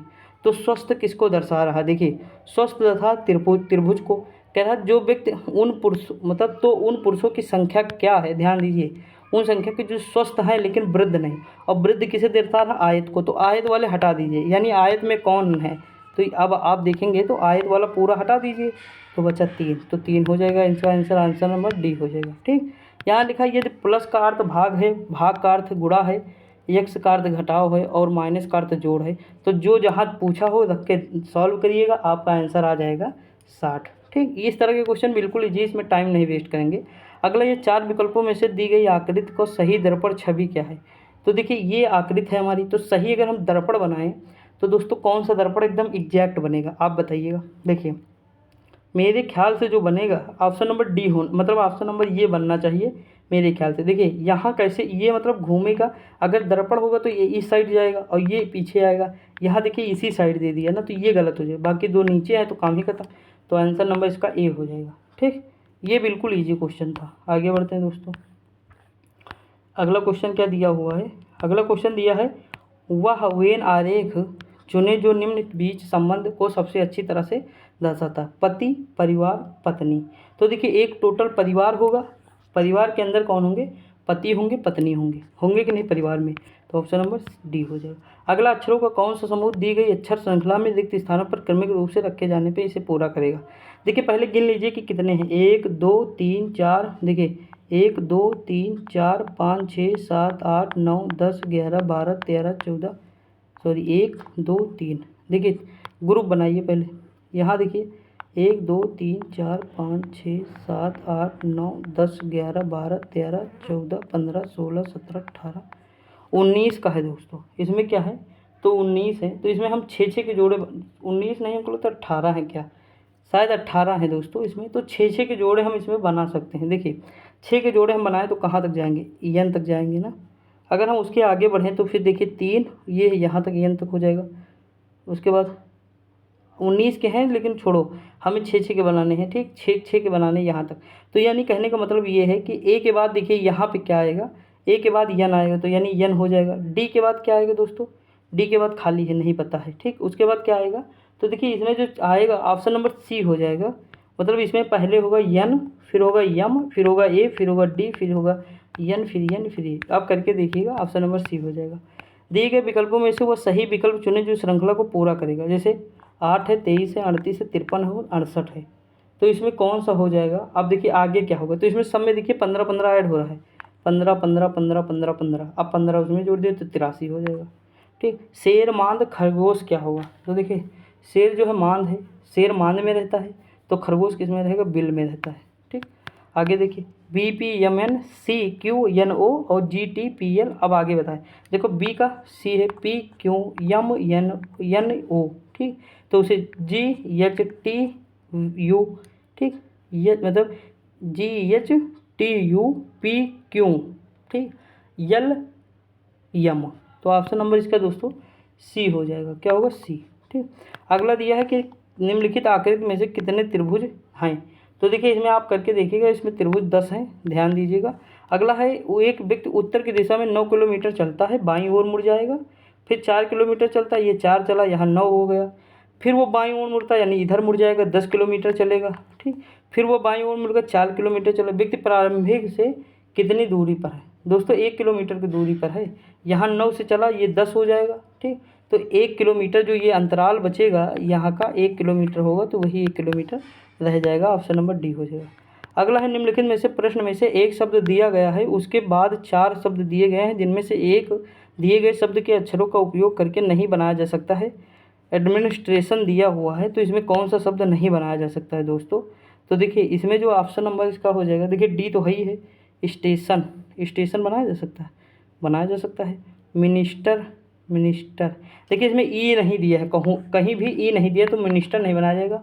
ऑप्शन नंबर ए हो जाएगा। ठीक दोस्तों, आगे बढ़ते। अब हम दोस्तों आंसर पे थोड़ा ध्यान देते हैं, वरना अभी बहुत टाइम लगेगा। कितना बचा? देखिए अभी 1 घंटा होने वाला है, हमें 1 घंटे 20 मिनट में। अब देखिए क्वेश्चन ज़्यादा बचे ही नहीं है। तो अब देखिए इसमें क्या कहा गया, कथन देखते हैं। क्या भारत को सभी संभावित क्षेत्रों में कंप्यूटरीकरण करना अनिवार्य है? तर्क है हाँ, इससे कार्य में कुशलता एवं सटीकता आएगी। अगला दिया है नहीं, यह उन विशाल मानव संसाधनों के साथ अन्याय होगा जिनका वर्तमान में कम उपयोग हो रहा है। उसके बाद दिया है नहीं, कंप्यूटरीकरण के लिए बहुत अधिक धन की आवश्यकता होती है, इसे हम इस पर पैसा बर्बाद नहीं करना चाहते हैं। अगला हाँ, जब उन्नत देश हर क्षेत्र में कंप्यूटर पेश कर रहे हैं तो भारत कैसे पीछे रह सकता है? देखिए इसका सबसे मजबूत पक्ष होगा, तो ऑप्शन नंबर ए होगा, केवल ए। ठीक, पहला हो जाएगा सबसे मजबूत पक्ष। देखिए हाँ, इससे कार्य में कुशलता एवं सटीकता आएगी, बिल्कुल सही कंप्यूटरीकरण में ना। आगे बढ़ते, ऑप्शन नंबर डी हो जाएगा। अगला है, अब देखिए कथन कारण वाला है, पढ़ते हैं। 27 साल के कारावास ने मिहिर कलाल को राष्ट्रपति बनाया। धारणा क्या है? जो 27 साल तक कारावास में रहेगा वह राष्ट्रपति होगा। बिल्कुल गलत है यार, ये कौन सी बात हो गई ना। अगला दिया है राष्ट्रपति बनने के लिए कारावास योग्यता है, ये दोनों गलत है, ना तो पहला ना ही दूसरा। ठीक, इसमें दोनों हो जाए, पहला हो जाए। अगला दिया है, फिर देखते हैं, किसी संगठन में कंप्यूटर पेशेवरों के चयन के लिए निम्नलिखित मानदंड है। उम्मीदवार कौन है? न्यूनतम 65 अंकों के साथ प्रथम श्रेणी में कंप्यूटर इंजीनियरिंग या MCA होना चाहिए। ठीक, आगे बढ़ते हैं। अगला क्या दिया हुआ है, ने चयन परीक्षा में कम से कम 50% अंक प्राप्त किए हों, ने साक्षात्कार में कम से कम 40% अंक प्राप्त किए हों, की आयु एक अक्टूबर 2005 से 21 वर्ष से कम और 30 वर्ष से अधिक नहीं होनी चाहिए। ऐसे उम्मीदवार के मामले में जो अन्य सभी मानदंडों को पूरा करते हैं सिवाय, तो उपरोक्त एक में, लेकिन 70% अंकों के साथ एक इलेक्ट्रॉनिक इंजीनियरिंग है, तो मामला GM भर्ती को भेजा जा सकता है। आपके समझ में ही ना आ रहा होगा क्या कह रहा, क्योंकि इकट्ठा ये पढ़ना पड़ेगा क्वेश्चन, ये बहुत लेंदी बना दिए हैं दोस्तों। ठीक, देखिए कितना लेंदी क्वेश्चन बनाए हैं, ये खुद ही नहीं समझ में आ रहा है ना। तो ये क्वेश्चन जो है आप देख लीजिएगा अपने हिसाब से। अब इसमें हम क्या ही बताएं, आंसर किस हिसाब से बताएं, जबकि इसका आंसर दोस्तों होगा तो आंसर नंबर ए हो जाएगा। मतलब इसमें जो ऑप्शन नंबर ए दिया है यही होना। देखिए इसमें आंसर दिया ही कहाँ है, देख ले दोस्तों, एक सेकंड। हाँ, मतलब ये जो 3 दिए हुए हैं इसमें ऑप्शन नंबर ए हो जाएगा। ऑप्शन नंबर क्या होगा? ए हो जाएगा इसमें। लेकिन हमें कुछ नज़र नहीं आ रहा है कि किस हिसाब से मतलब किए हैं। आगे देखते हैं, ये देखिए ये थोड़ा सही लग रहा है मुझे। देखिए यहाँ लिखा है कि मोदी जय ने 1998 में 22 साल की उम्र में 70% अंकों के साथ, हाँ ठीक है। देखिए वो ऊपर अभी कथन दिया हुआ था, अब यहाँ से आंसर शुरुआत हो रही। उन्होंने साक्षात्कार में 55% से अंक और चयन परीक्षा 55% अंक प्राप्त किए। वह 1999 में प्रोग्रामर के रूप में एक IIT कंपनी में शामिल हुए। दिसंबर 2000 में सिस्टम एनालिस्ट के रूप में पदोन्नत हुई। ये मामला GM भर्ती को भेजा जाना है। पता नहीं क्या किया, छोड़ो दोस्तों यार, इतना मतलब कौन दिमाग का दही कर रहा है, ये बहुत ज़्यादा मतलब लेंदी। इस तरह के क्वेश्चन छोड़ दो, ज़्यादा बेटर रहेगा ना। अगला है, संजय 75% अंकों के साथ एक सिविल इंजीनियर है। उनका जन्म 6 जुलाई 1976 को हुआ है। उन्होंने चयन परीक्षा में 70% अंक प्राप्त किए और साक्षात्कार में 42% अंक प्राप्त किए। देखिए हमको लगता है क्वेश्चन जो है लगाना पड़ेगा, तो आप लगाइएगा आप अपने हिसाब से दोस्तों। मुझे आंसर बताना है, मैं आंसर बता दूंगा इसका, बाकी मेरे समझ में नहीं आ रहा। ठीक, ये तो उम्मीदवार देखिए, मैं फर्जी की बातें आपसे क्यों करूँ, मेरे नहीं समझ में आ रहा, मैं सिंपल आपको बता दे रहा हूँ कि ये क्या पूछ रहा है, मेरे पल्ले नहीं पड़ रहा दोस्तों। ठीक, अब देखिए यहाँ पे आंसर नंबर इसका क्या हो जाएगा, डी हो जाएगा। एक तो क्या समझ में आया ना, जब ये पूरा मेरे सामने हो एकदम खाका, मतलब जैसे जो है ऑनलाइन नहीं ऑफलाइन मोड में पूरा हो, पूरा पेपर साथ में हो, तब समझ में आए, तो इसीलिए तो इस तरह के क्वेश्चन आप टेलीग्राम में मैं डाल दूंगा, वहाँ देख लीजिएगा, क्योंकि हम आगे बढ़ें दोस्तों, वही ज़्यादा बेटर होगा। और इस तरह के क्वेश्चन आप एग्ज़ाम में अगर छोड़ना चाहें तो सबसे बढ़िया होगा कि छोड़ दीजिए दोस्तों, फर्जी की टेंशन लेने से कोई फ़ायदा नहीं। देखिए यहाँ से क्वेश्चन आप देखिएगा, आप एक पुलिस अधिकारी के रूप में तैनात हैं। एक स्थानीय मेले में उत्तेजित भीड़ एक किशोर पर चोरी का आरोप लगाती है और मॉब लिंचिंग का प्रयास करती है, तो आपको क्या करना चाहिए? ये तो पर्याप्त सबूत उपलब्ध है, तो भीड़ को आरोपी को दंडित करने देना चाहिए, आरोपी को, भीड़ को नहीं देना चाहिए ना। आगे क्या कहा गया है, आगे किया गया दबाव डालकर आरोपी से जुर्म कबूल करवाना चाहिए, बिल्कुल गलत है दोस्तों। अगला, निष्पक्ष सुनवाई सुनिश्चित करने के लिए बचाना चाहिए और भीड़ को तितर बितर, बिल्कुल सही है दोस्तों, भीड़ को हटाना चाहिए। ठीक, अगला दिया है दंगा प्रभावित बहु धार्मिक इलाके में पुलिस प्रमुख के रूप में आपको तो क्या करना चाहिए? इससे संवाद के माध्यम से समूहों में सामंजस्य स्थापित करने के लिए बड़ों को शामिल करना चाहिए, बिल्कुल सही। ऑप्शन नंबर ए सबसे सटीक आंसर है। ठीक, आगे बढ़ते हैं। अगला दिया हुआ है कि आप एक पुलिस अधिकारी के रूप में तैनात हैं, आपको आगामी स्थानीय निकाय चुनाव को हिंसक रूप से बाधित करने की तैयारी की विश्वसनीय जानकारी प्राप्त हो, तो आपको क्या करना चाहिए? राजनीतिक अभियान कार्यक्रमों पर प्रतिबंध लगाना चाहिए और सभा को प्रतिबंधित करनी चाहिए? नहीं दोस्तों, ऐसा नहीं कर सकते। संवेदनशील क्षेत्रों में सहायक पुलिस संवर्ग जुटाना चाहिए, बिल्कुल सही। जहां आपको लग रहा है कि विरोध हो सकता है या हिंसा हो सकती है, वहां पर सहायक पुलिस को जो है एकजुट करना पड़ेगा। अगला दिया है, आप एक जांच अधिकारी हैं, एक वीआईपी की हत्या के मामले में मुख्य आरोपी साक्ष्यों में हेरफेर करने और दोष मुक्ति सुनिश्चित करने हेतु न्यायाधीशों को प्रभावित करने के लिए भारी रिश्वत की पेशकश कर रहा है, तो आपको क्या करना चाहिए? तो दोस्तों देखिए, आपको क्या करना चाहिए, अपने स्वतंत्र पेशेवर निर्णय के अनुसार जांच करने से बचना चाहिए, गलत है। सहमत होने पर दिखावा करना चाहिए लेकिन कमज़ोर ढंग से, ये भी गलत है। यहाँ लिखा अभ्रष्ट रहना चाहिए और अदालत से तथ्यों को पारदर्शिता में पेश करना चाहिए, यानी आप भ्रष्ट रहो, भ्रष्ट नहीं रहना चाहिए। ठीक, अगला दिया है, आप एक पुलिस अधिकारी के रूप में तैनात हैं, एटीएम पर कार्ड क्लोनिंग के और मामले को रोकने के लिए आपको क्या करना चाहिए? तो आपको करना चाहिए संदिग्ध सहयोगी की पहचान करने के लिए सभी एटीएम में एक एक पर्यवेक्षक रखने चाहिए, बिल्कुल ये आंसर बिल्कुल उपयुक्त है। ठीक, आगे बढ़ते हैं। अगला है, आप एक विशेष सेल में कांस्टेबल हैं जो साइबर अपराध और ऑनलाइन धोखाधड़ी से निपटता है। आपको साइबर सुरक्षा और डिजिटल फोरेंसिक के विभिन्न पहलुओं में प्रशिक्षित किया गया है। हालांकि कर्मचारियों की कमी के कारण आपको एक गश्त ड्यूटी सौंपी जाती है, जहां आपको सड़कों पर गश्त करनी होती है और आपातकालीन कॉलों का जवाब देना होता है। आपको लगता है कि यह एक उबाऊ और नीरस कार्य है जो आपकी विशेषज्ञता के अनुरूप है, आपको क्या करना चाहिए? गश्त ड्यूटी उत्साहवर्धक पूर्वक करनी चाहिए और अन्य गश्ती अधिकारियों के अनुभव से सीखना चाहिए। ऑप्शन नंबर क्या हो जाएगा? तो ए हो जाएगा, इसके अलावा कोई दूसरा कार्य नहीं है। अगला दिया है, राष्ट्रव्यापी आतंकी अभियान के चरम चरण में आपको पता चलता है कि आपके एकमात्र अभिभावक दुर्बलता स्ट्रोक से पीड़ित हैं, आपको क्या करना चाहिए? अभिभावक को संभालने की भाई बहनों से अपेक्षा करते हुए एक ही तरफ ध्यान केंद्रित करना चाहिए।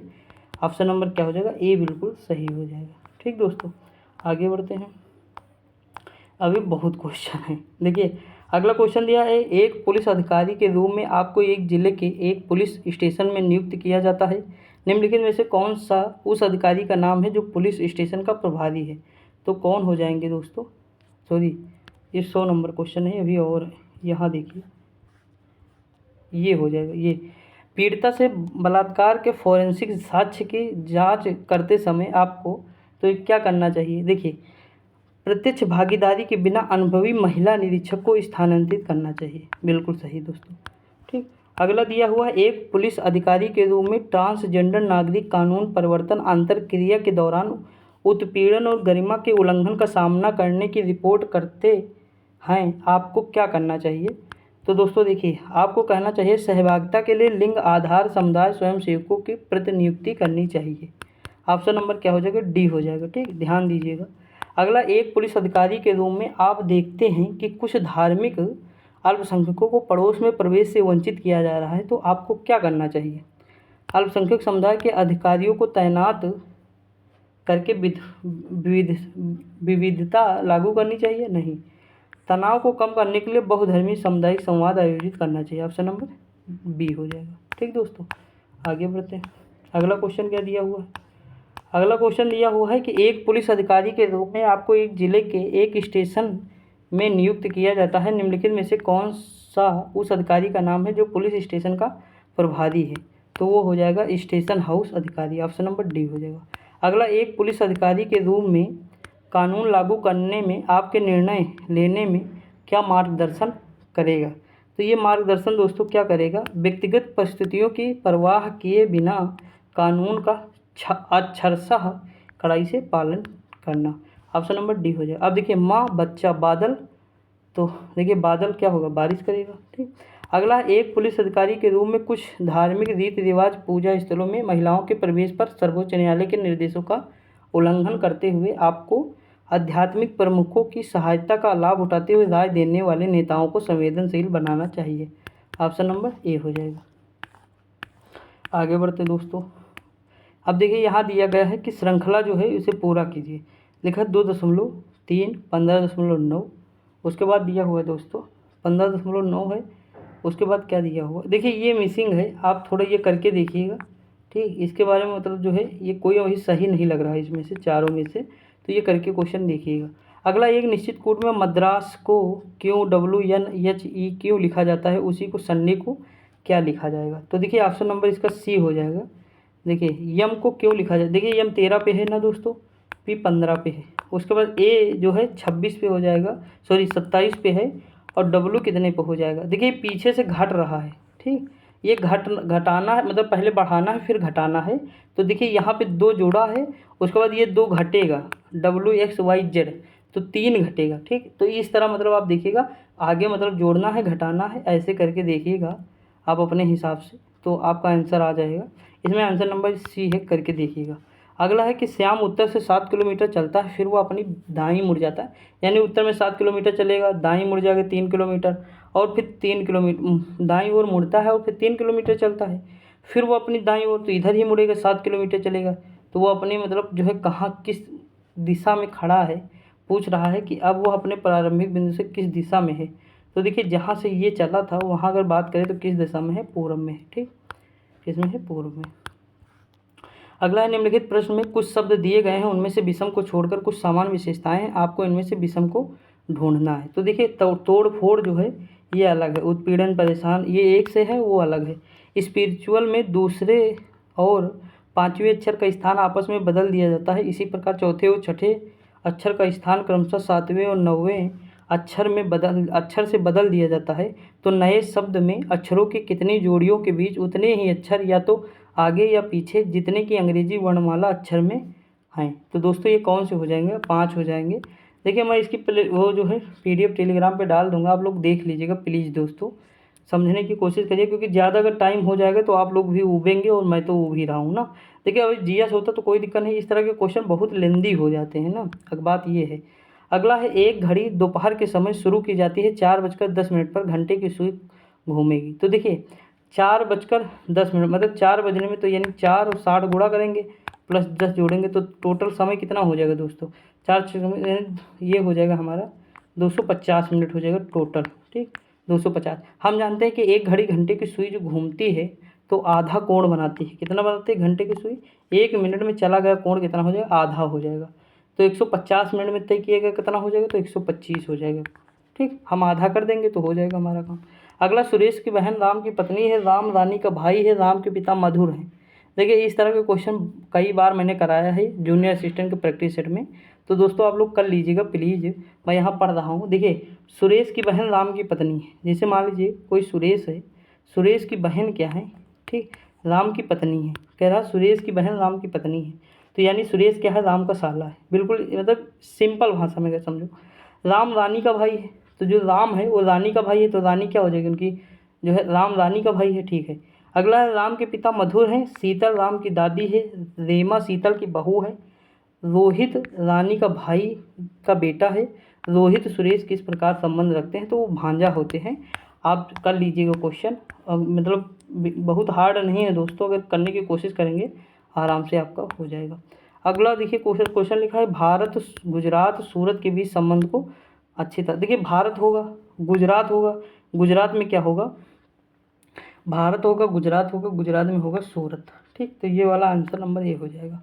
ठीक, आगे बढ़ते हैं। अगला देखिए हल करना है, तो देखिए बोर्ड मास का नियम यहाँ लगाइए। पहले हम डिवाइड करेंगे, क्या करेंगे, डिवाइड। तो ये 3 चौक 40 हो जाएगा, फिर प्लस लगा है, ये हो जाएगा हमारा कितना, आर्थिक 24, 24 से घटाएंगे -40 तो हो जाएगा, ये मतलब हम जोड़ देंगे यहाँ 24 -60, तो हम पहले जोड़ेंगे फिर 40 घटाएंगे तो 24 आ जाएगा आंसर। आंसर नंबर डी हो। बोर्ड मास इस तरह के लगा दिया करिए क्योंकि गलत होने की संभावना रहते हैं। निम्नलिखित आकृति का अध्ययन कीजिए। देखिए ये जो मतलब ये जो चतुर्भुज ये दिया है, आयत दिया है, ये प्रशिक्षित नर्सें हैं, ये विवाहित हैं, जो त्रिभुज उसमें है वृत्ताकार है, और जो है त्रिभुज है अस्पताल में नर्सें। संख्या 7 से क्या दर्शाया जाता है, तो संख्या 7 में क्या होंगी, देखिए विवाहित जनसंख्या और जो है अस्पताल में नर्सें। तो देखिए ये हो जाएंगी विवाह, इसमें ऑप्शन नंबर क्या हो जाएगा, तो देखिए 7 में दोस्तों ऑप्शन नंबर हो जाएगा बी। देखिए अस्पताल में विवाहित नर्सें हो जाएंगी। ठीक, अस्पताल में विवाहित नर्सें हो जाएंगी 7। आगे बढ़ते हैं। अगला, एक घनाभ जिसके आयाम 4 × 3 × 3 सेंटीमीटर है। आयाम 4 × 3 के विपरीत फलक पीले रंग से रंगे हुए हैं। अन्य आयाम 4 × 3 के विपरीत फलक लाल रंग से रंगे गए हैं। आयाम 3 × 3 के विपरीत फलक हरे रंग से रंगे गए हैं। अब घनाभ को 1 सेंटीमीटर भुजा वाले छोटे घनों में काट कर लिया जाता है। ऐसे कितने छोटे घन हैं जिनके 3 फलक रंगीन हैं। तो ये दोस्तों हो जाएंगे हमारे कितने फलक। देखिए इसका भी कोई आंसर नहीं है, आप इसे छोड़ सकते हैं। ठीक, इसका भी कोई आंसर नहीं है, इसमें से कोई अभी मतलब मिला नहीं है। अगर आप लोग जानते होंगे तो कीजिएगा और कमेंट कीजिएगा। देखिए 115 देखते हैं दोस्तों, इसमें लिखा है मेजरमेंट जो है, मतलब इसमें शब्द कौन सा नहीं बनाया जा सकता है या बनाया जा सकता है। इसमें हमको लगता है 4 दिए गए हैं, एक दिए गए शब्द के अक्षरों का उपयोग करके बनाया जा सकता है। तो इसमें जो बनाया जाएगा दोस्तों, कौन सा शब्द होगा जो बनाया जाएगा, देखिए इसमें जो है रिटर्न्स है ना, ये बनाया जा सकता है, सॉरी रिट्यून्स। ऑप्शन नंबर क्या हो जाएगा, बी हो जाएगा, बाकी नहीं बनाया जा सकता। देख लीजिएगा आप लोग। अगला दिए, एक पंक्ति में विहिर बाएं से 17वें स्थान पे है, मतलब बाएं से कितने 17वें और दाएं से 19वें स्थान पे है, तो 17 + 19 हो जाएगा। ठीक, -1 कर दो, तो करेंगे तो कितना हो जाएगा, 36 - 1 35, तो टोटल कितना आ जाएगा, 35 आ जाएगा। अब देखते हैं आंसर, चलते हैं दोस्तों। आपको मज़ा आ रहा है ना। देखिए दोस्तों, थोड़ा मैं जानता हूँ कि हो सकता है नर्वस लग रहा हो आपको, लेकिन आपको भी पता है कि ये जो पेपर था ना बहुत लेंदी टाइप का था, इसमें बहुत मतलब वो था, लेकिन मैं फिर भी अपनी कोशिश पूरी कर रहा हूँ दोस्तों, आप भी समझिएगा। अगला, एक वैज्ञानिक एक सुरक्षित प्रयोगशाला के एक्सेस कोड को याद करने का प्रयास कर रहा है। उसे निम्नलिखित विवरण याद है। कोड अंक 5 से शुरू होता है, कोड 987 पर समाप्त होता है। दूसरा अंक पहले अंक और 3 अंक का योग है। तीसरा अंक दूसरे अंक का आधा है। अब इन परिस्थितियों पर विचार करते हुए वैज्ञानिक ने प्रयोगशाला के 4 संभावित एक्सेस कोड निष्कर्षित किए हैं, उपयुक्त का पता लगाइए। दोस्तों देखिए इसका जो कोड होगा ना वो होगा ऑप्शन नंबर इसका सी हो जाएगा। क्या हो जाएगा, सी हो जाएगा। देखिए कैसे, यहाँ दिया कोड अंक 5 से शुरू होता, तो देखिए सब में 5 है, तो ठीक कोई बात ही नहीं, छोड़ो। उसके बाद दिया है बी नंबर में कोड 987 पर समाप्त होता है, 987 भी सब में है, छोड़ो। कह रहा दूसरा अंक पहले अंक और 3 का योग है, यानी जो दूसरा अंक है, ये जो दूसरा अंक है पहले का पहला अंक और 3 का योग है, तो 8 होगा नहीं दूसरा अंक। देख लीजिए किस में आ रहा है, तो 8 केवल इसी में आ रहा है। ठीक, ये देखिए दूसरा अंक, तो ये हो जाएगा। अगला दिया है, नीचे दिए 2 कथन दिए हैं, यानी कथन निष्कर्ष के बारे में बात कर रहा है, छोड़ो ऊपर नहीं पढ़ेंगे। कथन निष्कर्ष पर, पानी का कोई आकार नहीं होता, उसका आयतन होता है। ज्ञान पानी की तरह होता है जो एक तरफ से दूसरी तरफ बहता रहता है। अब इसमें जो है हमें बताना है कि मतलब क्या जो है इसका आंसर क्या सही है। ठीक, अब देखिए निष्कर्ष, ये 18 नंबर क्वेश्चन ना, इसका निष्कर्ष देखते हैं। ज्ञान अंतः शास्त्रीय है, ज्ञान एक विशिष्ट दायरे में सीमित है। देखिए सीमित कभी नहीं था, ज्ञान कोई सीमित नहीं है। ज्ञान प्रत्यक्ष रूप से मानसिक गतिविधियों के मूल को प्रभावित करता है, तो 1 3 हो जाएगा, इसका आंसर ए हो जाएगा। ठीक, अगला दिया है, देखिए पता लगाना है इसमें कि कौन सी आकृति बनाई जा सकती है इससे। तो इससे जो हम आकृति बनाएंगे दोस्तों, कौन सी आकृति बनाएंगे देखते हैं। देखिए इससे आकृति हमारी कौन सी बनेगी, अगर हम देखिए इसका आंसर नंबर 4 हो जाएगा, ये हम आकृति बना सकते हैं। ठीक, एक्स के टुकड़ों से कौन सी आकृति बनाएंगे, ये आकृति बनाएंगे। इसका आंसर नंबर ए हो जाएगा। क्या हो जाएगा, ए हो जाएगा। अगला दिया है पारदर्शिता यानी पैटर्न को दिखाई देता है मोड़ने पर, कौन सा पैटर्न इसमें दिखाई देता है। तो 120 में अगर हम देखें तो हमें कौन सा पैटर्न दिखाई देगा दोस्तों, ये पैटर्न हमें दिखाई देता है ये वाला। ठीक, मोड़ने पर हमें यही पैटर्न दिखाई देगा। देख लीजिए आप अपने हिसाब से। आंसर नंबर इसका क्या हो जाएगा, इसका आंसर नंबर हो जाएगा, नहीं ये पैटर्न नहीं दिखाई देगा। देखिए ये नीचे है ना दोस्तों, नीचे ये देखिए यहाँ पे है, ये बगल है। ठीक, तो इसमें पैटर्न जो हमारा दिखाई देगा वो पैटर्न दिखाई देगा, इसका आंसर हो जाएगा ये 3 होगा हमारे ख्याल से। तो इसका पैटर्न यही दिखाई देगा, क्योंकि मोड़ेंगे जब हम तो ये ऊपर जाएगा। ठीक, ये हो जाना चाहिए, पैटर्न नंबर 3 जो है दिखाई देना चाहिए। देख लीजिएगा यहाँ मतलब इस तरह होना चाहिए हमारे ख्याल से।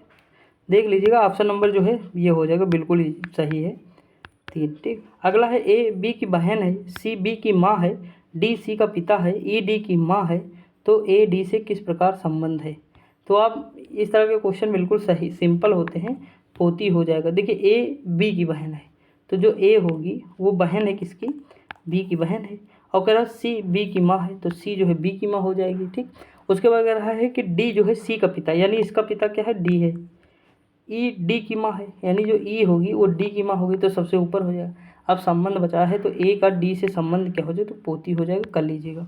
अगला एक विकल्प चुने, दिए गए संयोजन की दर्पण छवि में काफ़ी मिलता जुलता है, तो कौन सा हो जाएगा, देखते हैं दोस्तों। तो इसमें देखिए आप थोड़ा सा भी जानते होंगे, तो ये हो जाएगा, ऑप्शन नंबर डी हो जाएगा। आकृति को अन्य से भिन्न है, तो इसमें कौन सी आकृति है जो अन्य से भिन्न है, तो 130 के आंसर नंबर ए हो जाएगा। ये देखिए दोस्तों सबसे भिन्न है। ठीक, क्योंकि ये ऊपर नीचे दिया हुआ, बाकी किसी में ऊपर नीचे नहीं दिया हुआ। देखिए ये इधर नीचे को दिया, ये ऊपर को दिया, बाकी और किसी में नहीं है। अगला दिया एक टोकरी में सेबों की संख्या हर मिनट दोगुनी हो जाती है। ये टोकरी 1 घंटे में सेबों से भर जाती है, तो टोकरी कब आधी भरी होगी, यानी हर 1 मिनट में जो है दुगनी हो जाए, तो 59 मिनट में जो है भरेगी। एक कम कर दीजिए दोस्तों। अगला दिया है, अब देखिए ये सरल कीजिए, ये आप नहीं कर पाएंगे तो दिक्कत की बात है। इसका आंसर आ जाएगा सी। ठीक, करके देखिएगा, हो जाएगा। निम्नलिखित में से कौन सा विकल्प नीचे दिए गए शब्दों का सार्थक क्रम होगा। तो दोस्तों सार्थक क्रम कौन सा हो जाएगा, देखिए थकान है, रात है, दिन है, नींद है, काम है। तो पहले तो हम काम, पहले तो दिन होगा, दिन होगा उसके बाद हम काम करेंगे, यानी पहले दिन होगा, दिन होने पर काम होगा, काम होने के बाद थकान आएगी, थकान के बाद क्या होगा, रात में नींद आएगी, फिर सो जाएंगे। चलो देखते हैं, इसका आंसर हमें लगता है, इसका आंसर दोस्तों सी हो जाएगा। ठीक, आगे बढ़ते हैं। अगला है निम्नलिखित में से कौन सी भारत के पूर्वी तट पे खारे पानी की सबसे बड़ी लैकून झील है। कई बार बताया हूँ चिल्का झील है। अगर पूछे कि सबसे बड़ी भारत की खारे पानी की झील चिल्का है, लेकिन यहीं पर पूछ ले कि भारत की सबसे बड़ी अंतःस्थलीय खारे पानी की झील, तो वो हमें लगाने पड़ेगी सांभर झील, राजस्थान की। श्वेत प्रकाश कितने रंग होते, तो 7 रंगों से मिलकर बने होते। ये सब क्वेश्चन मैंने ऑलरेडी कराए थे, तभी मैं कह रहा था कि जब मैंने मतलब ये पेपर नहीं हुआ था उससे पहले जो चीज़ें कराई, तो मैक्सिमम चीज़ें थी। जैसे ग्रेट बैरियर रीफ ऑस्ट्रेलिया में है, कई बार मैंने बताया है ये चीज़। ठीक, अगला दिया निम्नलिखित में से कौन 1946 में भारत की संविधान सभा के अध्यक्ष थे। तो दोस्तों संविधान सभा के जो 1930 में अध्यक्ष थे वो कौन थे, डॉक्टर राजेंद्र प्रसाद थे। अगला दिया प्रयाग प्रशस्ति की रचना निम्नलिखित में से किसके द्वारा लिखी गई। तो देखिए प्रयाग प्रशस्ति हर्षेड के द्वारा लिखी गई। ठीक, ये किसके दरबारी कब थे, समुद्रगुप्त के दरबारी कब थे। ठीक, बाणभट्ट हर्षवर्धन के शासनकाल में थे। अगला दिया है कि अंगूर की खेती, उपज और कटाई को निम्नलिखित में से क्या कहते हैं, विटीकल्चर कहते हैं। रेशम को सेरीकल्चर कहते हैं। पीसी कल्चर, मछली को पीस के बनाओ यानी पीसी कल्चर हो जाएगा। अगला दिया बैला डीला, अभी कल ही की क्लास में पढ़ा है। बैला डीला की खान जो है कहाँ है, तो कर्नाटक में पड़ती है। कहाँ पड़ती है दोस्त, सॉरी बैला डीला की खान कहाँ पड़ती है, छत्तीसगढ़ में पड़ती है। किसके लिए फेमस है, तो ये आपको लोहे के लिए, ढीला मैंने कहा था ना, यहाँ ढीला है, बैला डीला यानी खेत में जो ढीला होता है, देखो ठोस होता है, ठोस लोहा भी तो होता है, तो लौह है इसकी खान है, कहाँ है, छत्तीसगढ़ में। कल अभी एनसीईआरटी में पढ़ाया था महेश बर्णवाल जियोग्राफी में। निम्नलिखित में से किसके द्वारा निर्मित समुद्र के एक संकीर्ण चैनल द्वारा श्रीलंका भारत से अलग होता है। तो ये पाक जलडमरू बंद या मंगनाल की खाड़ी है। ठीक दोस्तों, देखिए जीएस आपका कहीं नहीं जाएगा, यकीन मानिए, जीएस के लिए तो मैं हूँ। बाकी दोस्तों और कितनी सब्जेक्ट पढ़ाऊँ आप खुद ही बता दीजिए। हिंदी भी मतलब मुझे पढ़ाना रहता है ना, जैसे सोनपुर पशु विहार मेला कितनी बार पढ़ाया है, खुद ही आप लोग जानते हैं। कहाँ है, तो बिहार में हो जाएगा। अगला दिया विश्व पुस्तक दिवस प्रत्येक वर्ष निम्नलिखित में से किस दिन मनाया जाता है। ठीक, तो ये मनाया जाता है 23 अप्रैल को मनाया जाता है। अगला क्वेश्चन दिया, निम्नलिखित में से किस राज्य के कुछ हिस्सों में 400 साल पहले नहर सिंचाई की एक स्थानीय प्रणाली विकसित हुई थी जिसे कुल्हा कहा जाता है। तो ये हिमाचल प्रदेश है। कहाँ? हिमाचल प्रदेश। भारत में जनगणना संगठन के लिए सर्वोच्च पद कौन सा होता है? तो सब सर्वोच्च पद दोस्तों कौन सा होता है? तो महा रजिस्ट्रार या जनगणना आयुक्त। ठीक, आज ही तो शायद सवेरे जनगणना पढ़ा था सुबह ना, तो जनगणना आयुक्त के बारे में बताया था सी चंद्रमौली। अगला है कुमार संभवम, किसकी जो है निम्नलिखित में किस लेखक की है? तो महाकवि कालिदास की है। अगला नेशनल नालको का पंजीकृत कार्यालय निम्नलिखित में से किस स्थान पे है? सुबह दोस्तों जस्ट आज ही कराया है, ये भुवनेश्वर उड़ीसा में है। अगला है विश्व स्वास्थ्य संगठन WHO का मुख्यालय निम्नलिखित में से किस स्थान पे है? तो मैंने कहा था अगर स्वास्थ्य खराब होगा तो जान ही जाएगी डायरेक्ट, यानी जानलेवा, जान को खतरा है। ठीक, तो जानलेवा हो जाएगा। अगला दिया है किसी देश के शहरी क्षेत्रों में रहने वाली आनुपातिक जनसंख्या में वृद्धि को निम्नलिखित में से क्या कहा जाता है? तो जनसंख्या में वृद्धि को क्या कहा जाता है दोस्तों? ये कहा जाता है शहरीकरण।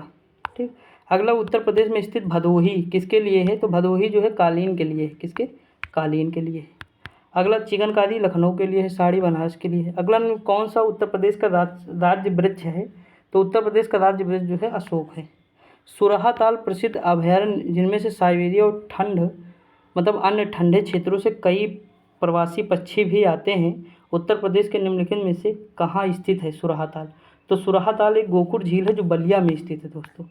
इसके बारे में यूपी स्पेशल में पढ़े भी थे, रोजगार विद अंकित की जो बुक थी उसमें पढ़े थे। ये क्या हो जाएगा? बलिया हो जाएगा। अगला दिया कौन सा सोशल मीडिया प्लेटफॉर्म पेशेवर नेटवर्किंग और नौकरी तलाशने के लिए सबसे उपयुक्त है दोस्तों? तो लिंक्डइन है। अगला दिया है मथुरा निम्नलिखित में से किसकी जन्मस्थली है जिसे ब्रजभूमि के नाम से भी जाना जाता है? तो भगवान कृष्ण की।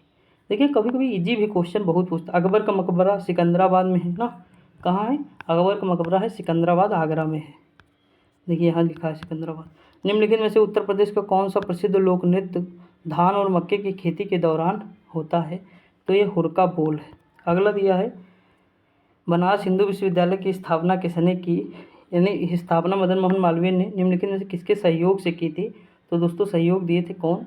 तो डॉक्टर एनी बेसेंट ने। तो दोस्तों देखिए यहाँ पे 150 क्वेश्चन हो गए दोस्तों। मैं इसका पूरा मतलब एक्सप्लेनेशन सहित PDF टेलीग्राम पे भेज दूंगा, आप लोग देख लीजिएगा वहाँ से। आपको कोई दिक्कत हो तो बताइएगा। देखिए GS में कोई दिक्कत नहीं होगी, रीजनिंग भी आपको मतलब दिक्कत ना हुई होगी। कुछ क्वेश्चन मैथ के नहीं बताया हूँ, उसका रीज़न है दोस्तों टाइम बहुत हो जाता है और मुझे लिखने में दिक्कत करता, क्योंकि ये पेन मेरा ना स्लिप करता रहता है तो थोड़ा दिक्कत हो जाएगी। बाकी अभी बोर्ड पे होता तो मैं सारी चीज़ें अच्छे से डिस्कस करता, कोई दिक्कत नहीं होती। तो थोड़ा सा समझिए। देखिए हिंदी में अच्छे से डिस्कस ही कर रहा हूँ, आपकी GS भी अच्छे से सारे क्वेश्चन कराए, रीजनिंग भी मैक्सिमम बता ही दिया, मैथ भी मैक्सिमम करा दिया। तो कुछ क्वेश्चन है जैसे मान लीजिए 150 में मैं मानता हूँ 10-20 क्वेश्चन आपको नहीं कराया हूँ, तो PDF से देख लीजिएगा। बाकी कोई दिक्कत होगी तो आप मुझे ज़रूर बताइएगा कमेंट करके, मैं कल से और अच्छे से डिस्कस करूँगा। ठीक, तो थोड़ा मतलब टाइम का थोड़ा इशू रहता है, बाकी मतलब कोई दिक्कत नहीं। मुझे क्या 2 घंटे लग जाएंगे तो आप ही लोगों को दिक्कत होगी, इसीलिए दोस्तों। तो आज के लिए इतना ही दोस्तों, मिलते हैं कल अगली वीडियो में, तब तक के लिए जय हिंद।